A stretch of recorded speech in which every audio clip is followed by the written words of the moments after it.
आप सभी का डाउट नेट की पाठशाला में। मैं हूं आपकी रुचि मैम और आज की इस क्लास में हम लोग रिवीजन करने वाले हैं भौतिक विज्ञान का सबसे पहला चैप्टर प्रकाश परावर्तन तथा अपवर्तन चैप्टर का। बच्चों ये चैप्टर हर एक बोर्ड्स के लिए बहुत ही ज्यादा इंपॉर्टेंट है और सभी बोर्ड्स में इस चैप्टर से करीब 2 से 3 क्वेश्चन तो हर साल पूछे जाते हैं और 8 से 10 नंबर ये चैप्टर अपने आप में समेटे हुए हैं। यानी कि अगर ये चैप्टर आपको तैयार हो गया तो आप मान लो कि बोर्ड एग्जाम में आपके 8 से 10 नंबर तो पक्के ही हैं। तो चलिए बच्चे स्टार्ट करेंगे और रिवाइज करेंगे हर एक कॉन्सेप्ट को बहुत ही आसानी से। तो सबसे पहले हम समझेंगे कि आखिरकार प्रकाश है क्या। तो जो हमें लगता है कि भाई जो प्रकाश है वो सिर्फ और सिर्फ अंधेरा मिटाने के काम आता है या फिर हमारी जिंदगी से केवल अंधेरे को गायब करता है, पर ऐसा नहीं है। प्रकाश एक प्रकार की ऊर्जा है और बच्चों इसको हम ऐसे समझ सकते हैं कि जब भी हम किसी वस्तु को धूप में छोड़कर आ जाते हैं तो कुछ देर बाद अगर आप उसको टच करके देखो तो बहुत गर्म महसूस होती है ना। तो भाई ये हमने धूप में वस्तु को रखा तो वो गर्म कैसे हो गई? क्योंकि जो प्रकाश है वो ऊर्जा के पैकेटों के रूप में चलता है जिसे हम फोटोन कहते हैं। तो जब भी किसी वस्तु पर धूप पड़ रही है यानी कि जो सूर्य का जो प्रकाश है वो पड़ रहा है तो बेसिकली जो फोटोन है वो क्या करते हैं, अपनी ऊर्जा को उस वस्तु में ट्रांसफर कर देते हैं जिसके कारण वह वस्तु हमें गर्म लगती है। तो यानी कि जो प्रकाश है वो एक प्रकार की ऊर्जा है। जो सूर्य है वो हम कह सकते हैं प्रकाश का प्राकृतिक स्रोत है, अनंत ऊर्जा का स्रोत है। सूर्य से प्राप्त जो प्रकाश है उसको हम लोग बेसिकली कहते हैं सौर ऊर्जा भी कहते हैं, है ना। तो सूर्य से प्राप्त ऊर्जा को हम लोग सौर ऊर्जा भी कहते हैं। तो ये तो पता चल गया कि प्रकाश एक प्रकार की ऊर्जा है। अब बच्चों प्रकाश का रास्ता कैसे है? भाई जैसे कि हमें पता है यार, हम सब नानी के यहाँ जाते हैं, मामी के यहाँ जाते हैं तो एक रास्ते से जाते हैं ना यार। उसी प्रकार से जो भी हमारा वस्तु है जिससे प्रकाश आ रहा है तो कैसे आएगा आप तक? तो बच्चों जो प्रकाश है वो हमेशा ही सीधी रेखा में चलता है। यानी कि जो सूर्य से प्रकाश पृथ्वी तक आ रहा है तो ऐसा नहीं आ रहा है कि हाँ भाई टेढ़े मेढ़े रास्ते पे आ रहा है, नहीं, वो बिल्कुल सीधी रेखा में गति करता है। बच्चों कुछ स्मरणीय बिंदु है यानी कुछ इंपॉर्टेंट पॉइंट्स हैं जो आपको याद होने चाहिए। जैसे कि सबसे पहला जो पॉइंट है वो ये है, अगर प्रकाश के रास्ते में कोई भी अपारदर्शी वस्तु आ गई जिसको प्रकाश पार नहीं कर सकता है तो क्या होगा, उसकी छाया का निर्माण हो जाएगा। तो आपने अपनी शैडो देखी होगी, है ना। तो छाया कैसे बनती है कि भाई आप क्या करें, भाई प्रकाश के रास्ते में आप आ गए, है ना। जैसे मान लो लैंप के नीचे आप खड़े हो तो अब क्या होगा, प्रकाश के रास्ते में तो आप आ गए तो क्या होगा भाई, छाया का निर्माण हो जाएगा। तो जब भी प्रकाश के रास्ते में कोई अपारदर्शी वस्तु आ जाएगी तो उसकी छाया का निर्माण हो जाएगा। सेकेंड पॉइंट ये कि भाई प्रकाश को चलने के लिए किसी माध्यम की आवश्यकता नहीं होती है। बच्चों अंतरिक्ष में कोई माध्यम नहीं है, है ना। अंतरिक्ष में निर्वात है बट फिर भी हमारा जो प्रकाश है वहां पे धड़ल्ले से चलता है, बहुत स्पीड में चलता है। तो प्रकाश को चलने के लिए माध्यम की आवश्यकता नहीं है। अब प्रकाश को मतलब ऐसा नहीं है कि हाँ भाई माध्यम नहीं है तो कोई बात नहीं है, चल लेगा, बट हाँ कुछ माध्यम में ही प्रकाश चलेगा। जैसे कि हमारे पास जो माध्यम है तो वो माध्यम पारदर्शी होना चाहिए। जैसे कि आपके पास जो है कांच है, तेल है, मोम है, जल है, ये सब कैसे माध्यम है, ये सब पारदर्शी माध्यम है। तो सबसे पहली चीज कि प्रकाश को चलने के लिए किसी माध्यम की आवश्यकता नहीं है, निर्वात नहीं, प्रकाश आराम से चलता है। वहीं पर ही जहां पर पारदर्शी माध्यम होगा वहीं पर ही प्रकाश चल पा रहा होगा। तो प्रकाश हमेशा पारदर्शी माध्यम से होकर ही चलता है, जैसे कि तेल, कांच, मोम आदि। निर्वात में प्रकाश की चाल सबसे अधिक होती है और बेटा ये वैल्यू आपको याद होनी चाहिए जो कि होती है 3 × 10⁸ मीटर पर सेकेंड। आगे बढ़ेंगे, अब बात करते हैं प्रकाश की प्रकृति की, यानी कि जो प्रकाश है उसकी प्रकृति क्या है। तो बच्चों प्रकाश हमें पता है कि सीधी रेखा में चलता है, बट अगर प्रकाश के रास्ते में कोई तीक्ष्ण वस्तु आ जाए, प्रकाश के रास्ते में कोई अवरोध आ जाए तो क्या होगा, जो प्रकाश की किरणें वो आंशिक रूप से मुड़ जाती हैं। तो प्रकाश के रास्ते में अगर कोई भी तीक्ष्ण वस्तु आ जाएगी, कोई अवरोध आ जाएगा, है ना, तो उस क्या होगा, जो हम कह सकते हैं अवरोध के किनारे हैं वो क्या करेंगे, प्रकाश को हल्का सा मोड़ देंगे। इस घटना को हम कहते हैं विवर्तन की घटना, यानी कि प्रकाश के आंशिक रूप से मुड़ने की घटना विवर्तन की घटना कहलाती है। बच्चों विवर्तन तरंगों का अभिलाक्षणिक गुण है, यानी कि अगर कोई भी विवर्तन घटना को प्रदर्शित कर रहा है इसका मतलब कि वह एक तरंग है। चूंकि प्रकाश ने भी विवर्तन घटना को प्रेजेंट किया है, विवर्तन घटना उसके साथ घटित हुई है, तो हम क्या बोलेंगे कि भाई जो प्रकाश है वो क्या है, तरंग के रूप में चलता है। अब बच्चों ये बात हमें पता थी कि ये प्रकाश जो है एक प्रकार के तरंग है, पर 20वीं शताब्दी में हुआ ये कि जब प्रकाश को एक धातु की सतह पर आपतित कराया गया तो उससे हमने क्या देखा भाई, कुछ फोटॉन्स निकल रहे थे। इस घटना को हमने बोला प्रकाश की पदार्थ के साथ अन्योन्य क्रिया। इसे बच्चों हम लोग प्रकाश का वैद्युत प्रभाव भी कहते हैं, जिसे आप लोग क्लास 12th में डिटेल में पढ़ेंगे। बच्चों 20वीं सदी में हमें यह भी पता चल गया कि जो प्रकाश है वो केवल तरंग के रूप में नहीं चलता है, कण के रूप में भी चलता है, यानी कि जो प्रकाश है वो द्वैतीय प्रकृति शो करता है।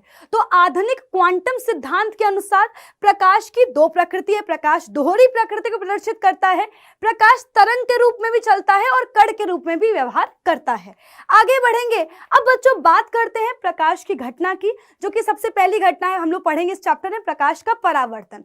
बच्चों सबसे आसान भाषा में कहना चाहूंगी कि यार हमें लगता है कि जैसे ही प्रकाश मिलेगा वैसे ही चीजें दिखना स्टार्ट हो जाएंगे, पर असल में हमें वस्तुएं क्यों नजर आ रही हैं? तो प्रकाश की उपस्थिति में वस्तुएं नजर आ रही हैं, उसका रीजन है प्रकाश का परावर्तन। परावर्तन बच्चों बहुत ही आसान समझना, इसको बहुत ही आसान है। आपने रबर की गेंद से घर पर खेला होगा, जब भी हम रबर की गेंद को क्या करते हैं भाई, दीवार में मारते हैं तो क्या होता है, वो टकरा करके लौट के आती है। उसी प्रकार से प्रकाश का किसी सतह से टकराकर वापस उसी माध्यम में लौटने की घटना क्या कहलाएगी? प्रकाश की परावर्तन की घटना कहलाएगी। यानी कि प्रकाश का किसी सतह से टकराकर उसी माध्यम में लौटने की घटना प्रकाश का परावर्तन कहलाती है। प्रकाश के परावर्तन में माध्यम परिवर्तित नहीं होता है। जो तल है ना, जो जिससे परावर्तन हो रहा है, जिसपे प्रकाश पड़ रहा है, वो तल जितना चिकना होगा प्रकाश का परावर्तन उतना ही ज्यादा हो रहा होगा। दर्पण से बच्चों 99% तक क्या होता है, प्रकाश परावर्तित हो जाता है। ठीक है, आगे बढ़ेंगे। अब बात करते हैं परावर्तन के नियमों की। तो बच्चों प्रकाश के परावर्तन के दो नियम हैं। पहला नियम, आपतित किरण, परावर्तित किरण और आपतन बिंदु पर खींचा गया अभिलंब तीनों एक ही तल में होते हैं। अगर मैं मान लूं कि इस बोर्ड से परावर्तन हो रहा है तो क्या होगा, आने वाली किरण, जो टकराकर जाने वाली किरण और अभिलंब तीनों इसी तल पे होंगे ना, यानी कि आपतित किरण, परावर्तित किरण और अभिलंब तीनों एक ही तल में होते हैं। जो परावर्तन का दूसरा नियम है वो ये है कि आपतन कोण और परावर्तन कोण सदैव बराबर होते हैं। यानी कि आपतित किरण अभिलंब के साथ जितना कोण बनाती है, परावर्तित किरण भी अभिलंब के साथ उतना ही कोण बनाएगी। यानी कि एंगल आई और एंगल आर क्या होते हैं, आपस में बराबर होते हैं। आगे बढ़ेंगे बच्चों। अब दर्पण क्या है? बच्चों याद रखिएगा कि दर्पण प्रकाश के परावर्तन पर ही बेस्ड कह सकते हैं कि युक्ति है। बेसिकली जो दर्पण है वो कह सकते हैं एक ऐसी युक्ति है जिससे क्या हो रहा है, प्रकाश का परावर्तन होने के पश्चात प्रतिबिंब नजर आ रहा है। तो बच्चों हम लोग अपने डेली लाइफ में ऐसे दर्पण डेली देखते हैं। जैसे कि आपने देखा होगा कि जब भी हम लोग सुबह फ्रेश होते हैं ना, सजते संवरते हैं, तो आपने समतल दर्पण को देखा होगा, गाड़ी के साइड में कुछ ऐसा दर्पण लगा देखा होगा, और आपने गली मोहल्ले में आपने दर्पण लगा हुआ देखा होगा। तो बच्चों बेसिकली ये है समतल दर्पण, ये है उत्तल दर्पण और ये है हमारा अवतल दर्पण। अब ये दर्पण एग्जैक्टली होता क्या है, करता क्या है, इन तीनों में क्या डिफरेंस है, चलिए समझते हैं। तो बच्चों अगर कांच कैसी है, कांच तो पारदर्शी है, तो क्या होगा, प्रकाश कांच से होकर निकल जाएगा। बट अगर हम लोग क्या करें, कांच की एक तरफ पॉलिश कर दें, है ना, जिससे क्या होगा, जो दूसरा सिरा है वो बहुत ही चमकीला हो जाएगा, तो क्या होगा, तो जो प्रकाश है वो आएगा और इस चमकीली सतह से परावर्तित हो जाएगा। तो बेसिकली जो कांच के अगर हम एक तरफ लेप लगा दें तो दूसरा तरफ क्या दिखेगा, चमकदार दिखेगा। बेसिकली होगा ये कि इसी चमकदार सतह से प्रकाश का परावर्तन होगा। प्रकाश के परावर्तन के पश्चात जहां पर प्रकाश किरणें मिलेंगी वहां पर क्या होगा, वस्तु का प्रतिबिंब बन जाएगा। तो हम कह सकते हैं दर्पण जो है एक प्रकाशीय युक्ति है जो कि प्रकाश के परावर्तन पर आधारित होती है। अब बात करेंगे समतल दर्पण की। तो अगर हम कांच की एक समतल प्लेट ले लें, उसके जो है एक साइड में पॉलिश करते हैं, पॉलिश किसी करेंगे, चांदी की कलई कर सकते हैं, पारे की जो है कलई कर सकते हैं। तो अगर हम समतल कांच की प्लेट लें और उसके दूसरी तरफ क्या कर दें, पॉलिश कर दें, तो क्या होगा, जो दर्पण मिलेगा वो कौन सा दर्पण होगा, समतल दर्पण होगा। बच्चों समतल दर्पण से जो प्रतिबिंब बनता है उसकी कुछ विशेषताएं होती हैं। अक्सर ये विशेषताएं आपसे एग्जाम में पूछी जाएंगी। बच्चों बहुत आसान है, आपने खुद को दर्पण में देखा होगा, तो आप अगर गोरे हो तो गोरे दिखोगे, छोटे हो तो छोटे दिखोगे, मोटे हो तो मोटे दिखोगे ना। तो बच्चों सबसे पहली चीज तो यही है कि जो समतल दर्पण है वो वस्तु के आकार के बराबर ही प्रतिबिंब बनाता है। बच्चों सेकेंड थिंग याद रखिएगा, समतल दर्पण से सदैव ही सीधा प्रतिबिंब प्राप्त होता है। कभी खुद को उल्टा तो नहीं देखते होगे, सीधा ही देखते हो। याद रखना, अगर प्रतिबिंब सीधा है इसका मतलब क्या है, आभासी, यानी कि समतल दर्पण के द्वारा बनाया हुआ जो प्रतिबिंब होता है बच्चों वो सीधा होता है, आभासी होता है, वस्तु के आकार के बराबर होता है। अगर आप दर्पण के सामने 10 सेंटीमीटर दूरी पर खड़े हो तो आपका प्रतिबिंब दर्पण के पीछे 10 सेंटीमीटर दूरी पर बन रहा होगा, यानी कि समतल दर्पण के सामने वस्तु की जो दूरी होगी और जो प्रतिबिंब की दूरी होगी, दोनों दूरियां क्या होंगी, आपस में बराबर होंगी। ठीक है बच्चों, एक चीज और आपने अक्सर नोटिस किया होगा कि अगर आप मिरर में, समतल दर्पण में अगर आप लेफ्ट हैंड अपना देखोगे तो आपको वो अपना राइट हैंड दिख रहा होगा, यानी कि लेफ्ट राइट दिखता है, राइट लेफ्ट दिखता है। इसे हम लोग कहते हैं पार्श्व व्युत्क्रमण, है ना। तो यानी कि जो समतल दर्पण है उसके द्वारा बनाया गया जो प्रतिबिंब होता है वो पार्श्व रूप से, आंशिक रूप से व्युत्क्रमित होता है। बच्चों समतल दर्पण के बारे में इतनी ही कहानी थी। एक और इंपॉर्टेंट पॉइंट मैं बता देती हूँ कि अगर आपको अपना पूरा प्रतिबिंब देखना है समतल दर्पण में तो आपको क्या करना होगा, अपनी लंबाई की जो है कह सकते हैं आधी लंबाई का समतल दर्पण लेना होगा। तो यदि मान लीजिए वस्तु 60 सेंटीमीटर लंबी है तो अगर आप उस 60 सेंटीमीटर लंबी वस्तु का पूरा प्रतिबिंब देखना चाहते हैं तो आपको 30 सेंटीमीटर दर्पण यूज करना होगा। आगे बढ़ेंगे, गोलीय दर्पण के बारे में बात करेंगे। तो अभी तक हमने देखा समतल दर्पण, अब हम देखेंगे गोलीय दर्पण। गोलीय दर्पण हमारे पास दो हैं, एक है उत्तल दर्पण और एक है अवतल दर्पण। अब उत्तल और अवतल दर्पण में क्या डिफरेंस है आइए जानते हैं। तो बच्चों चम्मच हम सब लोगों ने डेली यूज करते हैं, अपने घर में खाना वाना खाते हैं। तो अब जरा ध्यान से देखो, जिस पार्ट से आप खाना खाते हो ये क्या है, ये अंदर की ओर धंसा हुआ है ना। तो आ से अवतल, आ से अंदर की ओर धंसा हुआ, तो ऐसा दर्पण जिसमें परावर्तन इसके अंदर की ओर दबे हुए भाग से होगा। आ से अवतल, आ से अंदर की ओर दबा हुआ, तो जिसमें परावर्तन, ऐसा दर्पण जिसमें परावर्तन अंदर की ओर दबे हुए भाग से होता है उसे हम कहते हैं अवतल दर्पण। यानी कि इसमें पॉलिश कहां पर होगी, उभरे हुए भाग पर होगी, है ना। तभी तो जो अंदर की ओर दबा हुआ हिस्सा है वो चमकीला हो गया है। चमकीले से ही क्या होगा, प्रकाश का पूरा पूरा परावर्तन हो जाएगा। ऊ से उत्तल और ऊ से उभरा हुआ, यानी कि ऐसा दर्पण जिसमें परावर्तन इसके उभरे हुए तल से होता है उसे कहते हैं उत्तल दर्पण। इसमें बेटा जी क्या होगा, पॉलिश इसके अंदर की ओर दबे हुए हिस्से पर होगी। अब बच्चों हम आएंगे सीधे उत्तल और अवतल दर्पण से प्रतिबिंब के निर्माण पे। तो याद रखिएगा जो अवतल दर्पण है उससे प्रतिबिंब के निर्माण की 6 स्थितियां हैं और हर साल बोर्ड एग्जाम में 2 से 3 क्वेश्चंस तो आते ही आते हैं, कई बार न्यूमेरिकल्स भी आ जाते हैं और कभी कभी डायरेक्टली जो है आपको किरण आरेख बनाने के लिए आ जाएगा। बच्चों आपको वस्तु की स्थिति और प्रतिबिंब की स्थिति याद होनी चाहिए। तो सबसे पहले है जब हम वस्तु को अनंत पर रखते हैं, तो जब हम वस्तु को अनंत पर रखेंगे तो इसका प्रतिबिंब कहां पर मिलेगा, हमें मुख्य फोकस पर मिलेगा, वस्तु से बहुत ही छोटा मिलेगा, वास्तविक और उल्टा मिलेगा।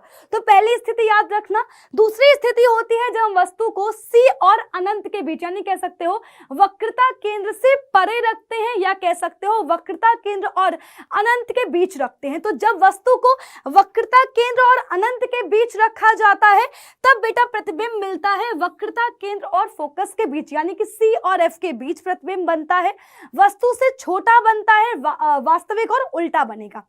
ठीक है बच्चों, तीसरी स्थिति होती है जब हम वस्तु को वक्रता केंद्र पर ही रख दें। तो अवतल दर्पण में जब आप वस्तु को वक्रता केंद्र पर ही रख दोगे तो आपको प्रतिबिंब कैसा मिलेगा, आपको प्रतिबिंब वस्तु के आकार के बराबर मिलेगा। ठीक है, वास्तविक उल्टा मिलेगा और वक्रता केंद्र पर ही मिलेगा, यानी कि C पर रखा हुआ प्रतिबिंब, C पर रखी हुई वस्तु का प्रतिबिंब C पर ही बन जाता है, वस्तु के आकार के बराबर बनेगा, वास्तविक और उल्टा बनेगा। बच्चों आगे बढ़ेंगे तो हमारे पास चौथी स्थिति है वो ये है जब हम वस्तु को F और C के बीच रखते हैं, यानी कि फोकस और वक्रता केंद्र के बीच रखा जाए। तो जब वस्तु को F और C के बीच रखा जाएगा प्रतिबिंब कहां बनेगा, तब प्रतिबिंब बनेगा वक्रता केंद्र और अनंत के बीच में। इस स्थिति में जो बनने वाला प्रतिबिंब है बेटा वो कैसा होता है, वस्तु से बड़ा होगा, वास्तविक और उल्टा होगा।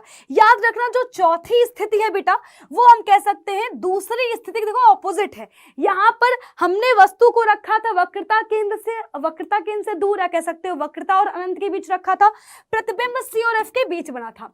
चौथी स्थिति में हम क्या कर रहे हैं, चौथी स्थिति में हम वस्तु को एफ और सी के बीच रख रहे हैं। प्रतिबिंब कहाँ बन रहा है, जहां पर पहले वस्तु रखी थी प्रतिबिंब कहाँ बन रहा है, देखो अनंत और वक्रता केंद्र के बीच। वहां पर जो हमारा प्रतिबिंब था वो कैसा था, वस्तु से छोटा था। यहाँ पर क्या होगा, वस्तु से बड़ा प्रतिबिंब बनेगा, वास्तविक और उल्टा बनेगा। बच्चों पांचवी स्थिति पहली स्थिति का ऑपोजिट है। देखो पहली स्थिति क्या थी, जब वस्तु को अनंत पर रखा था प्रतिबिंब फोकस पर बना था। पांचवी स्थिति क्या है, जब वस्तु को फोकस पर रखोगे प्रतिबिंब कहां पर बनेगा, बेटा प्रतिबिंब बनेगा अनंत पर। याद रखना फोकस पर रखी हुई वस्तु का जो प्रतिबिंब होता है अनंत पर बनता है, वास्तविक और उल्टा बनेगा। वस्तु से बहुत ज्यादा बड़ा प्रतिबिंब मिलता है, आवर्धित प्रतिबिंब मिलता है। इसलिए ही हम अवतल दर्पण का इस्तेमाल वहां पर करते हैं जहां पर हमें वस्तु से काफी बड़ा प्रतिबिंब चाहिए होता है। बच्चों वहीं पर अगर आपने ध्यान दिया हो तो इन पांचों स्थितियों में हमें अवतल दर्पण से वास्तविक और उल्टा प्रतिबिंब प्राप्त हुआ है ना भाई। हमें वस्तु से छोटा प्रतिबिंब मिल गया, वस्तु से बड़ा प्रतिबिंब मिल गया, बहुत बड़ा प्रतिबिंब भी मिल गया, वस्तु के आकार के बराबर प्रतिबिंब भी मिल गया। लेकिन सभी के सभी पांचों स्थितियों में जो प्रकृति थी प्रतिबिंब की वो वास्तविक और उल्टा थी। लेकिन अवतल दर्पण जो है आभासी प्रतिबिंब भी बनाता है। यह अवतल दर्पण का स्पेशल केस है। जब आप वस्तु को एफ और पी के बीच रखोगे, फोकस और ध्रुव के बीच रखी हुई वस्तु का जो प्रतिबिंब होता है बेटा वो वास्तविक आभासी और सीधा बनेगा। साथ ही साथ अगर आप ध्यान से देख पा रहे हो तो वस्तु से बड़ा आभासी प्रतिबिंब मिल रहा है, यानी कि अवतल दर्पण के द्वारा बनाया हुआ जो आभासी प्रतिबिंब होता है वो वस्तु से बड़ा प्राप्त होता है। तो ये तो थी अवतल दर्पण से प्रतिबिंब के निर्माण की स्थितियां, जो कि 6 थी। हमने 6 के 6 स्थिति देख ली है। अब अवतल दर्पण के उपयोग देखेंगे। तो बच्चों अवतल दर्पण का इस्तेमाल किया जाता है गाड़ी की हेडलाइट में। सर्च लाइट का जो परावर्तक सतह होता है वो भी अवतल दर्पण का ही बना होता है। हजामती दर्पण के रूप में, मेकअप दर्पण के रूप में, सोलर कुकर में इसका इस्तेमाल किया जाता है। नाक कान गले का ऑपरेशन करने के लिए डॉक्टर इसका इस्तेमाल करते हैं। और जो दंत विशेषज्ञ होते हैं वो भी अवतल दर्पण का ही इस्तेमाल करते हैं। बेसिकली अवतल दर्पण का इस्तेमाल हम वहां पर करेंगे जहां पर वस्तु से बड़ा प्रतिबिंब चाहिए हो, जहां पर प्रकाश किरणों की इकट्ठा करना हो और जहां पर समानांतर प्रकाश किरणें चाहिए हो। आगे बढ़ेंगे, बात करते हैं उत्तल दर्पण से प्रतिबिंब का निर्माण। बच्चों उत्तल दर्पण से प्रतिबिंब के निर्माण की मात्र 2 स्थितियां हैं। पहली स्थिति जब वस्तु को अनंत पर रख रहे हो, अनंत पर रखी हुई वस्तु का प्रतिबिंब कहां पर बनेगा बेटा, फोकस पर बनेगा। याद रखना आभासी प्रतिबिंब बनता है। दूसरी स्थिति क्या है, आप अनंत और ध्रुव के बीच कहीं पर भी वस्तु को रख दो, प्रतिबिंब कहां पर बेटा बनेगा, प्रतिबिंब आपको एफ और पी के बीच मिलेगा। साथ ही साथ बच्चों हमेशा ही वस्तु से छोटा प्रतिबिंब मिलता है। तो अगर आपने पहली स्थिति देखी हो जब वस्तु को अनंत पर रखा था तब भी हमें जो प्रतिबिंब मिला था वो बहुत ही छोटा बिंदु आकार का प्रतिबिंब था, आभासी और सीधा प्रतिबिंब था। अगर आप दूसरा केस देखो तब भी हमें जो प्रतिबिंब मिल रहा है वो वस्तु से छोटा प्रतिबिंब मिल रहा है, आभासी और सीधा मिल रहा है। यानी कि जो उत्तल दर्पण है बेटा वो क्या करेगा, वो जो है हमेशा वस्तुओं के छोटे छोटे प्रतिबिंब बनाता है। उत्तल दर्पण सदैव ही आभासी और सीधा प्रतिबिंब बनाता है। साथ ही साथ बेटा देखो ध्यान से, जो उत्तल दर्पण है ना वो क्या कर रहा है, प्रकाश किरणों को फैला रहा है। तो इसलिए ही हम लोग इसका इस्तेमाल करते हैं सड़कों पर लगे हुए लैंप में, साथ ही साथ साइड मिरर के रूप में, जिसे हम लोग कहते हैं पश्च दृश्य दर्पण के रूप में। क्योंकि जो उत्तल दर्पण है वो बड़े जो वस्तु है वस्तुओं के छोटे छोटे प्रतिबिंब बनाकर दिखाता है, जिसके कारण कह सकते हैं इसका दृष्टि क्षेत्र काफी अधिक होता है। आगे बात करेंगे प्रकाश का अपवर्तन। तो बच्चों प्रकाश का परावर्तन पूरा कंप्लीट हो गया, जिसके अंतर्गत परावर्तन था, है ना। परावर्तन के अंतर्गत हमने देखा भाई दर्पण है, 3 प्रकार के दर्पण थे, उत्तल दर्पण, अवतल दर्पण, समतल दर्पण। अब बात करते हैं प्रकाश का अपवर्तन। प्रकाश का अपवर्तन क्या होता है, तो जब भी प्रकाश की जो किरणें हैं एक माध्यम से दूसरे माध्यम में जाएंगी वहां पर क्या होगा, प्रकाश का अपवर्तन होगा। इसके हम लोग दैनिक जीवन में एग्जाम्पल भी देख सकते हैं। पानी में जो पड़ी हुई जो छड़ी होती है, फिर जो पेंसिल होती है, वो कैसी दिखती है? टेढ़ी दिखती है ना। पानी में अगर नींबू डालो तो साइड से देखने पर हमें बड़ा दिखाई देता है। बर्तन की तली जो है हमें उभरी हुई दिखाई देती है। तालाब की गहराई कम महसूस होती है। उन सबका रीजन क्या है? प्रकाश का अपवर्तन है। तो बच्चों, प्रकाश का अपवर्तन कब होगा? जब प्रकाश किरण एक माध्यम से दूसरे माध्यम में प्रवेश करती है तो अपने रास्ते से कुछ विचलित हो जाती है। इसे हम कहते हैं प्रकाश का अपवर्तन। प्रकाश का अपवर्तन दो तरह से होगा। जब प्रकाश किरण सघन से विरल जाएगी या फिर विरल से सघन जाएगी। याद रखिएगा, जब भी प्रकाश किरण सघन से विरल जाती है तो सघन से विरल जाने पर अभिलंब से दूर हटेगी। जब प्रकाश किरण विरल से सघन माध्यम में जाती है तो अभिलंब की ओर झुकती है। बच्चों, ये हमने देख लिया। तो इस प्रकार से कह सकते हैं अभिलंब की ओर झुकना और अभिलंब से दूर हटने की जो घटना है वही प्रकाश का अपवर्तन है। बच्चों, प्रकाश के अपवर्तन में एक बात ध्यान रखिएगा कि माध्यम के परिवर्तन होने पर बेसिकली प्रकाश की चाल में परिवर्तन हो जाता है, जिसके कारण प्रकाश का अपवर्तन होता है। अपवर्तन के भी बच्चों दो नियम है। पहला जो नियम है वो यही है, आपतित किरण, अपवर्तित किरण और अभिलंब तीनों एक ही तल में होते हैं। दूसरा जिसे हम लोग कहते हैं स्नेल का नियम, जिसके अनुसार किसी एक रंग की प्रकाश किरण के लिए आपतन कोण की ज्या और अपवर्तन कोण की ज्या का अनुपात एक नियतांक होता है। तो बच्चों, ये फॉर्मूला होता है n बराबर साइन आई बटे साइन आर, जिसे हम कहते हैं स्नेल का नियम। ये बेटा जो नियतांक है ये और कोई नहीं बल्कि अपवर्तनांक है, जो कि किसी माध्यम की में जो है प्रकाश की चाल को बताएगा। आगे बढ़ेंगे।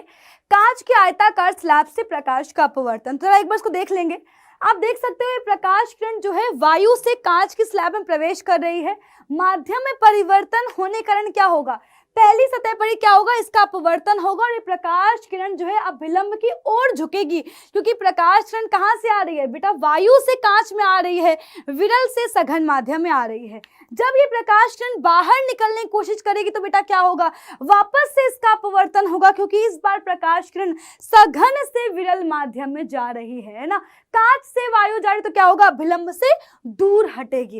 अब बच्चों, अगर आप यहाँ पर नोटिस करो तो इसका रिजल्ट ये निकलता है कि देखो, जो हमारी निर्गत किरण यानी जो प्रकाश किरण इस कांच की सिल्ली से बाहर निकल रही है, उस निर्गत किरण को अगर आप ध्यान से देखो तो ये आपतित किरण के समानांतर है। यानी कि आपतित किरण और निर्गत किरण परस्पर समानांतर होते हैं। ये होता है कांच के आयताकार स्लैब से प्रकाश के अपवर्तन का रिजल्ट, कि जो हमारी आपतित किरण है और जो निर्गत किरण है वो परस्पर समानांतर होती है। या हम लोग ये भी कह सकते हैं कि जो हमारी आपतित किरण है वो क्या हो गई बेटा? अपवर्तन के कारण क्या हो गई? थोड़ी सी विस्थापित हो गई है, और बेटा इसे ही हम लोग कहते हैं पार्श्व विस्थापन। आगे बढ़ेंगे बच्चों। अब जरा देखेंगे लेंस को। तो प्रकाश के अपवर्तन पर ही आधारित होता है लेंस। लेंस क्या है? तो बच्चों, लेंस हम कह सकते हैं कि ये भी एक प्रकाशीय युक्ति है, जिसमें क्या होगा? प्रकाश के अपवर्तन के बाद हमें जो है प्रतिबिंब मिलेगा। तो लेंस प्रकाश के अपवर्तन पर आधारित होते हैं। तो हम कह सकते हैं दो वक्र पृष्ठों से घिरा हुआ पारदर्शी माध्यम लेंस कहलाएगा। यानी कि लेंस को हम लोग सदैव ही पारदर्शी माध्यम से ही बना सकते हैं। पारदर्शी माध्यम होना जरूरी है। लेंस हमारे पास दो प्रकार के हैं, एक है उत्तल और एक है अवतल। उत्तल लेंस क्या है? ध्यान से देखो तो बच्चों, ये क्या है? दो उभरे हुए वक्र पृष्ठों से बना हुआ लेंस है ना। आप देख सकते हो उत्तल लेंस बीच में मोटा होता है, किनारों पर पतला होता है। अवतल लेंस क्या है? दो अंदर की ओर दबे हुए वक्र पृष्ठों से घिरा हुआ माध्यम, यानी कि बीच में पतला, किनारों पर मोटा। याद रखना बच्चों, जो उत्तल लेंस है वो अवतल दर्पण की भांति व्यवहार करता है, और जो हमारा अवतल लेंस है वो उत्तल दर्पण की भांति व्यवहार करता है। बच्चों याद रखिएगा, अवतल जो दर्पण था वो क्या करता था? प्रकाश किरणों को इकट्ठा करता था, केंद्रित करता था। उसी प्रकार से जो हमारा उत्तल लेंस है वो क्या करेगा? प्रकाश किरणों को अपवर्तन के पश्चात एक बिंदु पर इकट्ठा करेगा। इसलिए बच्चों, हम लोग उत्तल लेंस को जो है अभिसारी लेंस भी कहते हैं। क्या कहते हैं? अभिसारी लेंस कहते हैं। वहीं पर जो हमारा अवतल लेंस है वो भी उत्तल दर्पण के पद चिन्हों पर चलेगा और क्या करेगा? प्रकाश किरणों को फैलाएगा अपवर्तन के पश्चात। इसलिए बच्चों, हम लोग अवतल लेंस को अपसारी लेंस भी कहते हैं। क्या ये बात सबको समझ में आ गई है? आगे बढ़ेंगे बच्चों। तो हमने देख लिया उत्तल लेंस क्या करता है भाई, बीच में मोटा होता है, किनारों पर पतला होता है, प्रकाश किरणों को इकट्ठा करता है, इसलिए इसको अभिसारी लेंस कहते हैं। अगर हम बात करें अवतल लेंस की तो बीच में पतला होता है, किनारों पर मोटा होता है, साथ ही साथ जो है ये प्रकाश किरणों को फैलाता है, इसलिए इसे हम कहते हैं अपसारी लेंस। अब बच्चों देखेंगे प्रतिबिंब का निर्माण। तो बस याद रखिएगा कि जैसे हमारा अवतल दर्पण में प्रतिबिंब के निर्माण की 6 स्थितियां थी, उसी प्रकार से उत्तल लेंस से प्रतिबिंब के निर्माण की भी 6 स्थितियां हैं, और सारी की सारी स्थितियां दोनों की बेसिकली जो है कॉमन ही है। पहली स्थिति, जब वस्तु को अनंत पर रखा, तो जब वस्तु को अनंत पर रखोगे तो प्रकाश किरणें फोकस पर मिलेंगी। बेटा याद रखना लेंस के पास 2 फोकस होते हैं, ठीक है। जरा ध्यान से देखो बच्चों, जो इसका F2 है, यहाँ पर प्रकाश किरणें मिलेंगे और इस प्रकार से हम कह सकते हैं अनंत पर रखी हुई वस्तु का वास्तविक और उल्टा प्रतिबिंब बन जाता है। फोकस पर वस्तु से बहुत ही छोटा प्रतिबिंब प्राप्त होता है। सेकंड है 2F1 के पीछे। बेटा 2F1 क्या है? प्रथम वक्रता केंद्र। तो वक्रता केंद्र और अनंत के बीच जब आप वस्तु को रखोगे, प्रतिबिंब कहां पर मिलेगा? F2 और 2F2 के बीच, यानी कि फोकस और वक्रता केंद्र के बीच ही मिलेगा। वस्तु से छोटा प्रतिबिंब प्राप्त होगा, वास्तविक और उल्टा प्राप्त होगा। 2F1 पर यानी कि वक्रता केंद्र पर ही। तो जब आप वक्रता केंद्र पर ही वस्तु को रखोगे, प्रतिबिंब कहां प्राप्त होगा? वक्रता केंद्र पर ही प्राप्त होगा। 2F1 पर रखोगे, प्रतिबिंब कहां मिल जाएगा? 2F2 पर मिलेगा, वस्तु के आकार के बराबर मिलेगा, वास्तविक और उल्टा मिलेगा। बच्चों F1 और 2F1 के बीच, यानी कि फोकस और वक्रता के बीच, तो जब हमने फोकस और वक्रता के बीच रखा, प्रतिबिंब कहां पर मिलेगा? बेटा प्रतिबिंब मिलेगा हमारा जो है कह सकते हैं वक्रता केंद्र और अनंत के बीच। तो आप देख सकते हो कि 2F2 से दूर प्रतिबिंब बन रहा है, वस्तु से बड़ा प्रतिबिंब प्राप्त होगा, वास्तविक और उल्टा प्राप्त होगा। वहीं पर ही अगर आप वस्तु को फोकस पर रख दो तो यहां पर भी क्या होगा? अगर आप वस्तु को फोकस पर रखोगे तो प्रकाश किरणें अनंत पर कहीं जाकर के मिलेंगी, और इस प्रकार से हम कह सकते हैं फोकस पर रखी हुई वस्तु का प्रतिबिंब कहां पर बनता है? अनंत पर बनता है, वास्तविक उल्टा बनेगा और वस्तु से बड़ा प्रतिबिंब प्राप्त होगा। वहीं पर जब हम वस्तु को O और F के बीच रखे, यानी कि हमने क्या रखा? हमने वस्तु को जो है प्रकाशिक केंद्र और फोकस के बीच रखा। दर्पण के पास क्या था? दर्पण का ध्रुव था, यहाँ पर क्या है? प्रकाशिक केंद्र है। तो जब हम प्रकाशिक केंद्र और फोकस के बीच वस्तु को रखते हैं तो उत्तल लेंस भी क्या करेगा? आभासी प्रतिबिंब बनाएगा और वस्तु से बड़ा आभासी प्रतिबिंब बनाएगा।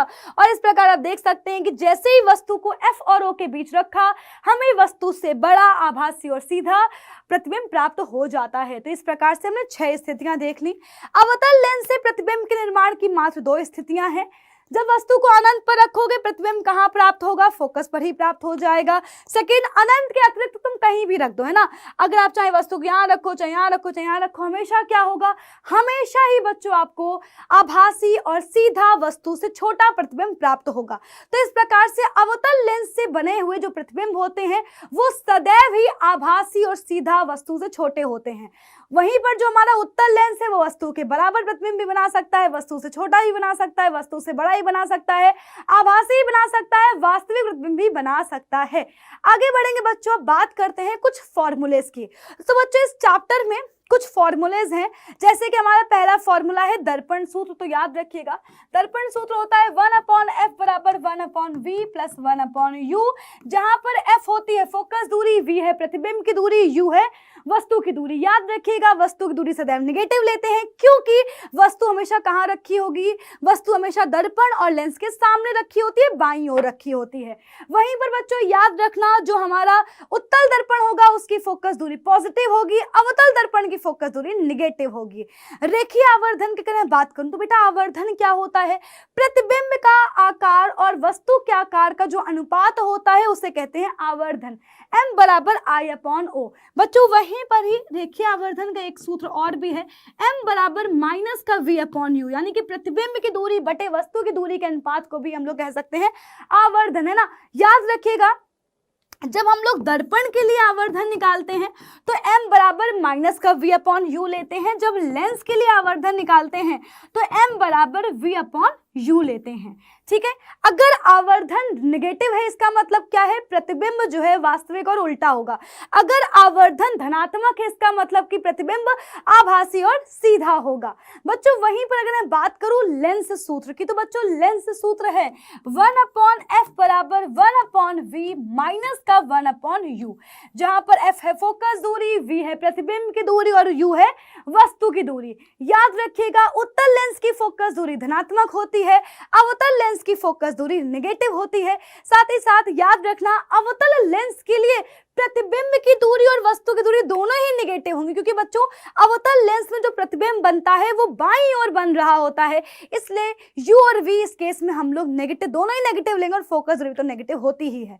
अब बच्चों आगे बढ़ेंगे लेंस की क्षमता। तो याद रखना जो लेंस की क्षमता है वो फोकस दूरी का व्युत्क्रम होती है, p बराबर 1/f।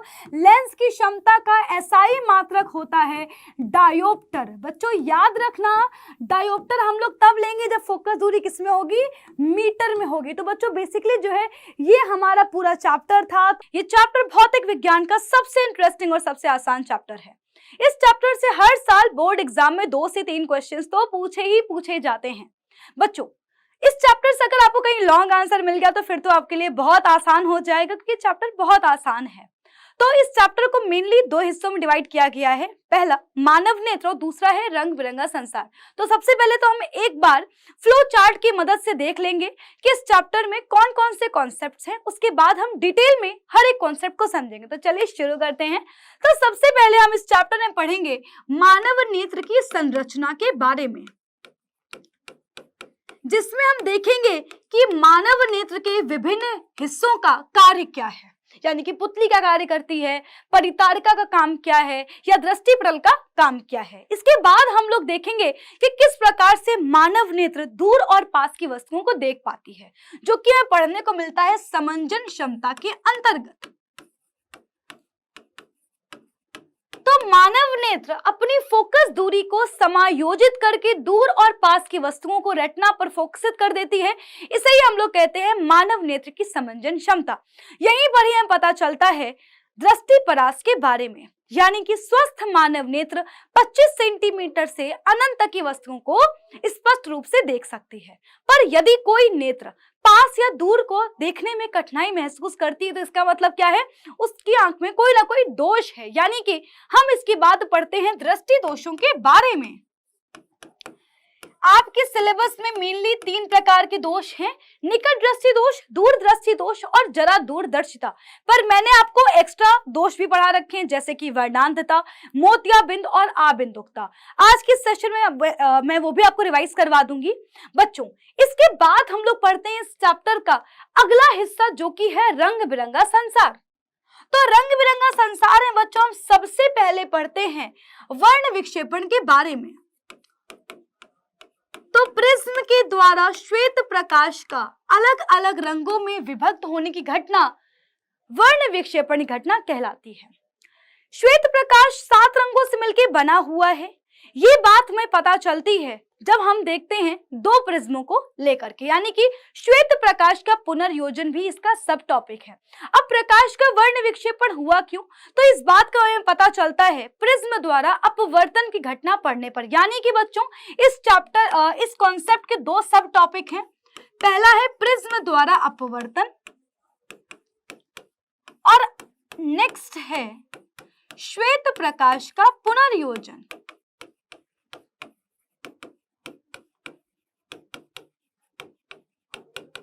बच्चों वर्ण विक्षेपण पर ही आधारित घटना है इंद्रधनुष का निर्माण। जिस प्रकार से हमें प्रिज्म से रंग प्राप्त होते हैं, उसी प्रकार से वर्षा के बाद हमें आसमान में ये 7 रंग नजर आते हैं। तो उसके पीछे का रीजन क्या है, आखिरकार वर्षा के बाद जो हमारी पानी की बूंदें हैं वो प्रिज्म की तरह कार्य कर रही हैं और उनसे क्या हो रहा है, निरंतर अपवर्तन वर्ण विक्षेपण हो रहा है, जिसके कारण हमें आसमान में इंद्रधनुष बनता हुआ नजर आता है। बच्चों इसके बाद हमारा अगला कॉन्सेप्ट है प्रकाश का प्रकीर्णन।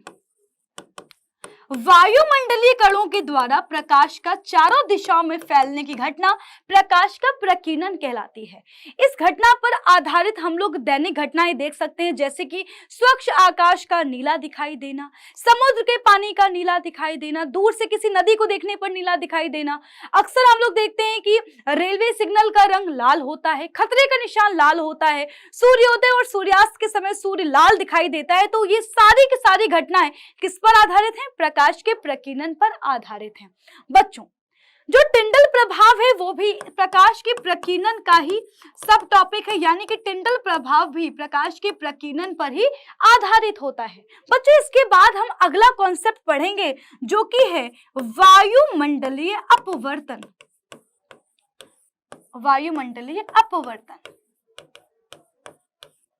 तो बेसिकली वायुमंडल की जो परतें हैं, या कह सकते हैं वायुमंडल में जो घनत्व है उसका निरंतर बदलते रहने की वजह से हमें जो प्रकाश है उसका अपवर्तन बार बार होते हुए दिखता है, जिसके कारण तारे की आभासी स्थिति निरंतर कह सकते हैं बदलती रहती है, जिसकी वजह से हमें तारा टिमटिमाता हुआ नजर आता है। तो यानी कि वायुमंडलीय अपवर्तन पर ही आधारित घटना है तारों का टिमटिमाना। साथ ही साथ अग्रिम सूर्योदय और विलंबित सूर्यास्त भी वायुमंडलीय अपवर्तन पर ही आधारित घटना है।